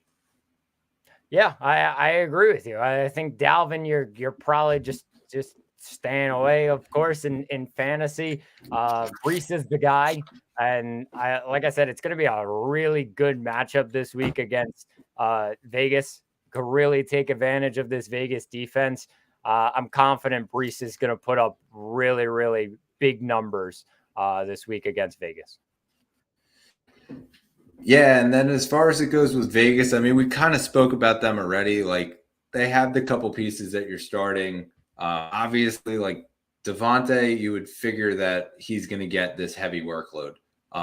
Plain and simple, they didn't really utilize him last week, and they played the Giants, and he only got 7 targets, which I was kind of disappointed in. Think they're going to go back to it. Obviously, yes, they were winning by a lot. They're dominating, so they ran the ball. That said, I think that Devontae, they're going to at least try to get him some more work. He didn't get into the end zone. They're going to try to get him a touchdown. I think that that's where we're going to see it. Obviously, Jets have been very good against a run. And so I don't know how great Josh Jacobs is going to be this week. Obviously, though, you're still starting him. And as far as it goes with Jacoby Myers, I don't know if you can shy away from starting Jacoby Myers in your lineup. Probably is a flex option for me, I would say. Yeah, I agree with you. I'd probably stay away from Myers just because of the Jets. They're such a tough defense. I would say, yeah, Devontae, he's going to get the targets. So 100%. Not going to be easy for Josh Jacobs, but Austin Eckler did enough against this Jets defense last week. So I'm confident in Jacobs as well. So Jacobs and Devontae, for me, are the two guys that I'm really focusing on. Plain and simple. I think it's cut and dry. Let's get to our last matchup of the week. It is Denver at Buffalo, Monday Night Football in Orchard Park. And Zach, I mean, with Buffalo, it's pretty simple. You're starting your regular guys. Yeah, I mean, it's plain and simple. Like Allen, Diggs. See, James Cook's been weird, so we might be staying away. I might have more to say on that on ones to watch. Just a weird situation up in Buffalo. But yeah, those normal guys for Buffalo, I'm really confident in. I mean, as far as Denver, it's also the normal guys. Probably Javonte, and depending on how you're feeling on Cortland Sutton, maybe. Except it's going to be. The Bills have been a weird defense and not as tough as recent years, but they're at home in this one. And I feel like the home crowd's going to get behind them. It might be a tougher matchup than usual. Yeah, I just think that it was a game where Buffalo just abandoned the run completely. Didn't really see any rushing. Josh Allen was their leading rusher. 8 carries, 44 yards, and a touchdown. Like, he was their leading rusher. I don't think that they really gave James Cook a chance. I'm giving him a chance at least this week to redeem himself by keeping him in the lineup, just based on the fact that I think we might see a touchdown actually out of James Cook this week, just because I think that, hey, bold prediction. I think that they got to get their running game going. Obviously, Lat Murray's now in competition with Leonard Fournette, and so I think that there's that guy he'll be looking over his shoulder in James Cook. So yes, start your regulars though. Dalton Kincaid, I think, is worthy now of every week start, just based on the target share. They've really, really come to like him now. And then as far as it goes with Denver, it's kind of interesting because they're coming off the bye from last week. But in week 8, it was like the Javonte Williams show. Javonte had 27 carries for 85 yards, didn't score a touchdown on the ground. However, he did score one in the air on a catch. He had 3 catches for 13 yards and a touchdown. So Javonte's going to lineup. As far as the receivers go, that's kind of where it gets a little iffy because you have Jerry Jeudy and Cortland Sutton. I think I have to probably keep both of them on my bench. I think they're both really risky flex plays this week, especially just because I don't know that there's been any sort of consistency. And in a game where they beat Chiefs, like, they didn't throw the ball at all against Kansas City Chiefs, plain and simple. So now they're playing against the Buffalo Bills. I don't know if they're going to be able to throw the ball either. I think they're going to try to run the ball again against a depleted Buffalo Bills defensive line. Yeah. I mean, that I agree with you. I think, like, looking at it, just Sutton and Jeudy it says like a lot of people are saying like, oh, it's a good matchup against Buffalo. I don't think it's going to be that easy. Like, they're at home. It's a Monday night. They're trying to bounce back after a couple of bad weeks. And I think for that reason, I'd probably stay away. I'm sticking with you on that one. All right, so let's quickly jump here to a question here. Back to JAC. See, we live in a different world than we did just 30 seconds ago. The person he wanted to trade with doesn't want to do the original deal that he said. Now he's asking for Thielen and Rachaad White for Devontae Adams and Aaron Jones. So it's a different one, Brett. I'm a big Adam Thielen guy. But even so, I'd probably still end up taking that deal. Because just looking at, Thielen's got the value, but I feel like Devontae has Devontae value. So that bolsters that. And then I feel like Rachaad White, I'd probably give the edge to Aaron Jones because I think he's going to get those touches sooner and it's really going to step up. Rachaad White, I don't know what I'm getting consistency-wise. Yeah, I think just as far as it goes with Rachaad White, we spoke about it earlier, like, he's my sell high guy right now. And so I don't know that that's going to be there. And Aaron Jones is a very buy low guy right now. So I think that, as far as it goes with them, Aaron Jones, I would rather have than Rachaad White. Obviously, I'd rather have Devontae Adams than Adam Thielen. And Thielen right now, listen, he's on a surge. It's going to end at some point. I don't know that Bryce Young is ready to take that next step yet. We see a lot of inconsistencies in his game so far this year. Obviously, he has a long career ahead of him, so this is not a knock on him. But I don't know that he can support a very top-end wide receiver one. And so I don't know. It's just interesting to me. I would take that deal, though. Devontae Adams and Aaron Jones would rather have them. Question here quickly from the Smitty. What's the deal on T. Higgins? I just picked up Tyler Boyd on the wire. What's the deal on T. Higgins? He's good again. I think. Is there any news that's dropped, Brett? No, I don't think so. Other than, listen, he was listed as questionable. Chase was listed as questionable. today, and I think that there's still the potential that they both play and they're totally fine. Obviously, we talk about Wednesday practices and all of that and statuses. They were limited today, and he had the hamstring injury a couple weeks ago, but I don't know that it really is going to factor in much. The guy still had 8 catches, 110 yards, pretty consistently. So, no, I don't think there's that much in there. Tyler Boyd, listen, he's been good. He's just he's kind of that deep threat that they have. Probably wouldn't start him in my lineup this week, but hey, you never really know with this Cincinnati offense.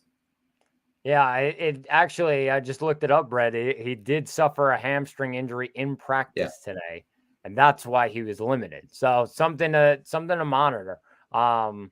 If he said it was moving gingerly to the locker room, could be something to look at. I'd wait for the next 2 days to really find out about it. Yeah, completely. And again, it's Wednesday, and so now it's Thursday, but it was Wednesday when they had practice, and so yes, it is a sneaky pickup. Monitor the wire over the next couple of days, and just see how he progresses on the injury reports and things like that. But yeah, it is a sneaky pickup, so applaud to you on that. Yep, definitely, Brett. All right, so let's jump into our lock of the week, ones to watch to wrap up the show here. Zach, last week I took Jordan Addison, who finished with 10.2 PPR points. Zach, you took Michael Thomas, who put up a big donut, one target, and you jinxed me because that's my guy. He's been pretty consistent for me all season long. Last week we talked about the consistency, and this week was it was the first dud. And so you're still up 5-4 in the standings on the season. But as far as our flex lock of the week, this week I am taking Amari Cooper, and it is pretty interesting how low he is being rated. And of course, yes, he's being rated low, and it's all because of the matchup. Cleveland right now, they've been sort of inconsistent. Obviously, PJ Walker was their starter. Now they go up against the Baltimore defense in Baltimore. It's going to be a tough matchup. I'm still sticking with Amari Cooper. I think that there's the potential that these divisional battles, they could be very low scoring, but they could also be high scoring. I think that this is going to be one of those games where the two stingy defenses are broken down a bit. I think we'll get one of those mid-tier scoring games. I don't know that it's going to be so low or so high.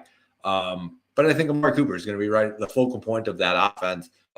I think that Baltimore has been really good against the run, plain and simple. And so because of that, I think Cleveland's going to be forced to throw the ball to Deshaun Watson, make plays in the air rather than on the ground. And so that's where I see Cooper coming in. Yeah, that's definitely fair, Brett. He is rated a lot lower than most weeks. So it could be a good week for Amari Cooper. I'm going to the matchup that we talked about a little bit ago. It was Seattle taking on Washington.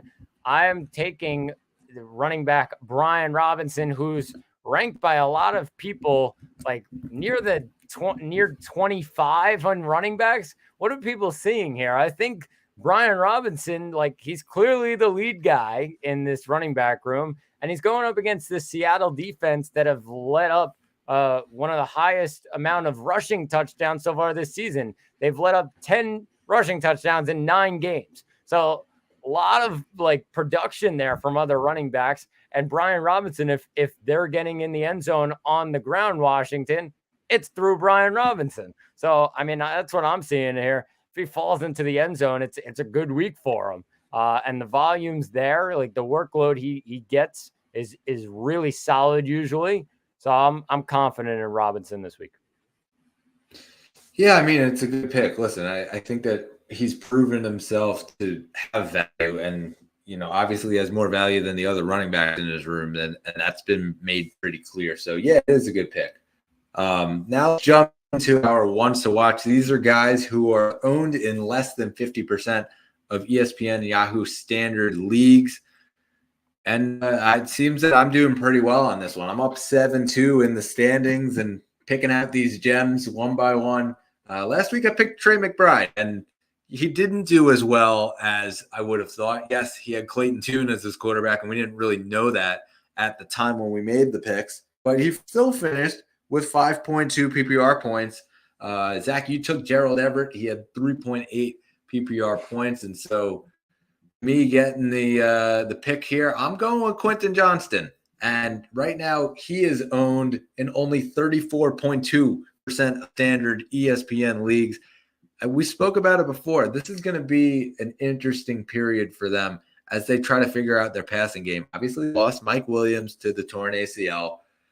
Palmer now goes on to the IR. He is out 4 weeks, and they're going to have to start to figure out how to get Quentin Johnston, their first rounder, involved in the offense. We've started to see it a little bit, little by little. I think that these couple of weeks, we're going to start to see it a bit more. So that when Palmer does come back, they have this almost three-headed monster going like they did when Mike Williams was actually in the lineup. So to me, I'm taking Quentin Johnston. Yes, he does play a very similar role to what Keenan Allen plays. That's sort of the reason why he's being underutilized right now, but I think that'll start to change a bit. I gotta make a comeback in these standings, Brett. I'm getting absolutely smoked this year. Hey, it's gonna start this week. I'm confident. There we go. My guy is Leonard Fournette. He's owned in 28% of leagues. A lot of that ended up coming this week. That he was just added yesterday on the waiver wire. I think the biggest thing for me is the Bills haven't proven to me that they're just confident in James Cook. Like, yes, they've gone away from the run game and kind of relied on Josh Allen a lot more. I feel like if you get an experienced guy like Fournette, I feel like he can turn into that goal line type of guy and not take all of the carries, but I feel like be a more reliable ball carrier.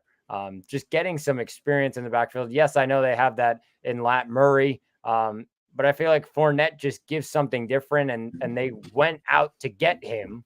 So I feel like there has to be somewhat of a role for him, and it could end up happening this week or next week. They have a couple of really solid matchups coming up. Obviously, this week against Denver, it's one of the better matchups in the NFL when in terms of running game. So I definitely think Leonard Fournette in the next couple of weeks could definitely step up. Yeah, and it's a consistent running back. Like, he is a consistent running back, and he's been that for a long time. I think that as far as it goes this week, might be a little tougher just based on the fact that, like I said earlier, like they ended the run completely last week. And so do they give James Cook back those carries? I mean, it remains to be seen. That said, I think the fact that you have Leonard Fournette there rather than Latavius Murray, they're probably going to give Leonard Fournette the ball, and work him in. It's his first week in, though, and so curious to see how much they actually give him. That said, very, very popular pick this week, and I'm sure he'll be an even more popular pick next week if he gets involved. Yeah, definitely, Brett. So we did it, Zach. It is one of those long episodes, and you know it when the AirPods die in the middle of the episode. Approaching 3 hours. It is the wee hours of the morning. We are just past 1:30 a.m. Eastern time. But we had a lot of questions today. A lot of questions from the viewers. I think that the engagement was great. Continue each and every week to get your questions in because we absolutely love interacting with you guys. Zach, anything you're looking forward to this weekend? Anything I'm looking forward to this weekend? Well, I will say I'm hoping that my waiver wire pickup of Derek Carr comes in and helps me out with Mahomes on a bye. A couple leagues with Mahomes. Kind of worried about that. There's one league I'm struggling in, need a win. Derek Carr, take me to the promised land, man. I'm ready for it. Good matchup against Minnesota. Yeah, I'm in first place right now in our Dynasty League, the second place team going head-to-head with me this weekend, so that should be pretty exciting. And then just a week away from the waiver or from the trade deadline, rather, in multiple leagues. And so, that coming in about a week. And so trying to evaluate, last minute evaluations, seeing if there's a move to make. That's sort of the intrigue of this weekend. And then obviously, as I explained way earlier in the podcast, I got the Jet quarterback and the Giant quarterback, Tommy DeVito and Zach Wilson, as my duo going up against the second place team in that dynasty league. So, I'm not expecting much out of my quarterback positions. I'm expecting more out of the receivers and the running backs to happen. But yeah, it should be pretty interesting to see if Tommy DeVito and Zach Wilson could lead my team to a victory. Yeah, hopefully they can. But just seconding what you said, really appreciate those viewer questions. Really big for us, so we really appreciate those. A lot of fun answering those questions that come in. Brett, it's time for bed. Yeah, I think it's time for bed. But before we go, please subscribe wherever you get your podcast. Give us the thumbs up. Make sure you leave a comment in there. We're trying to get to as many questions as we can. In words of Aaron Rodgers, the night is darkest before the dawn, and we shall rise yet again. Until week 11, signing off, Brett Malman and Zach Malman. Have a good night, everyone.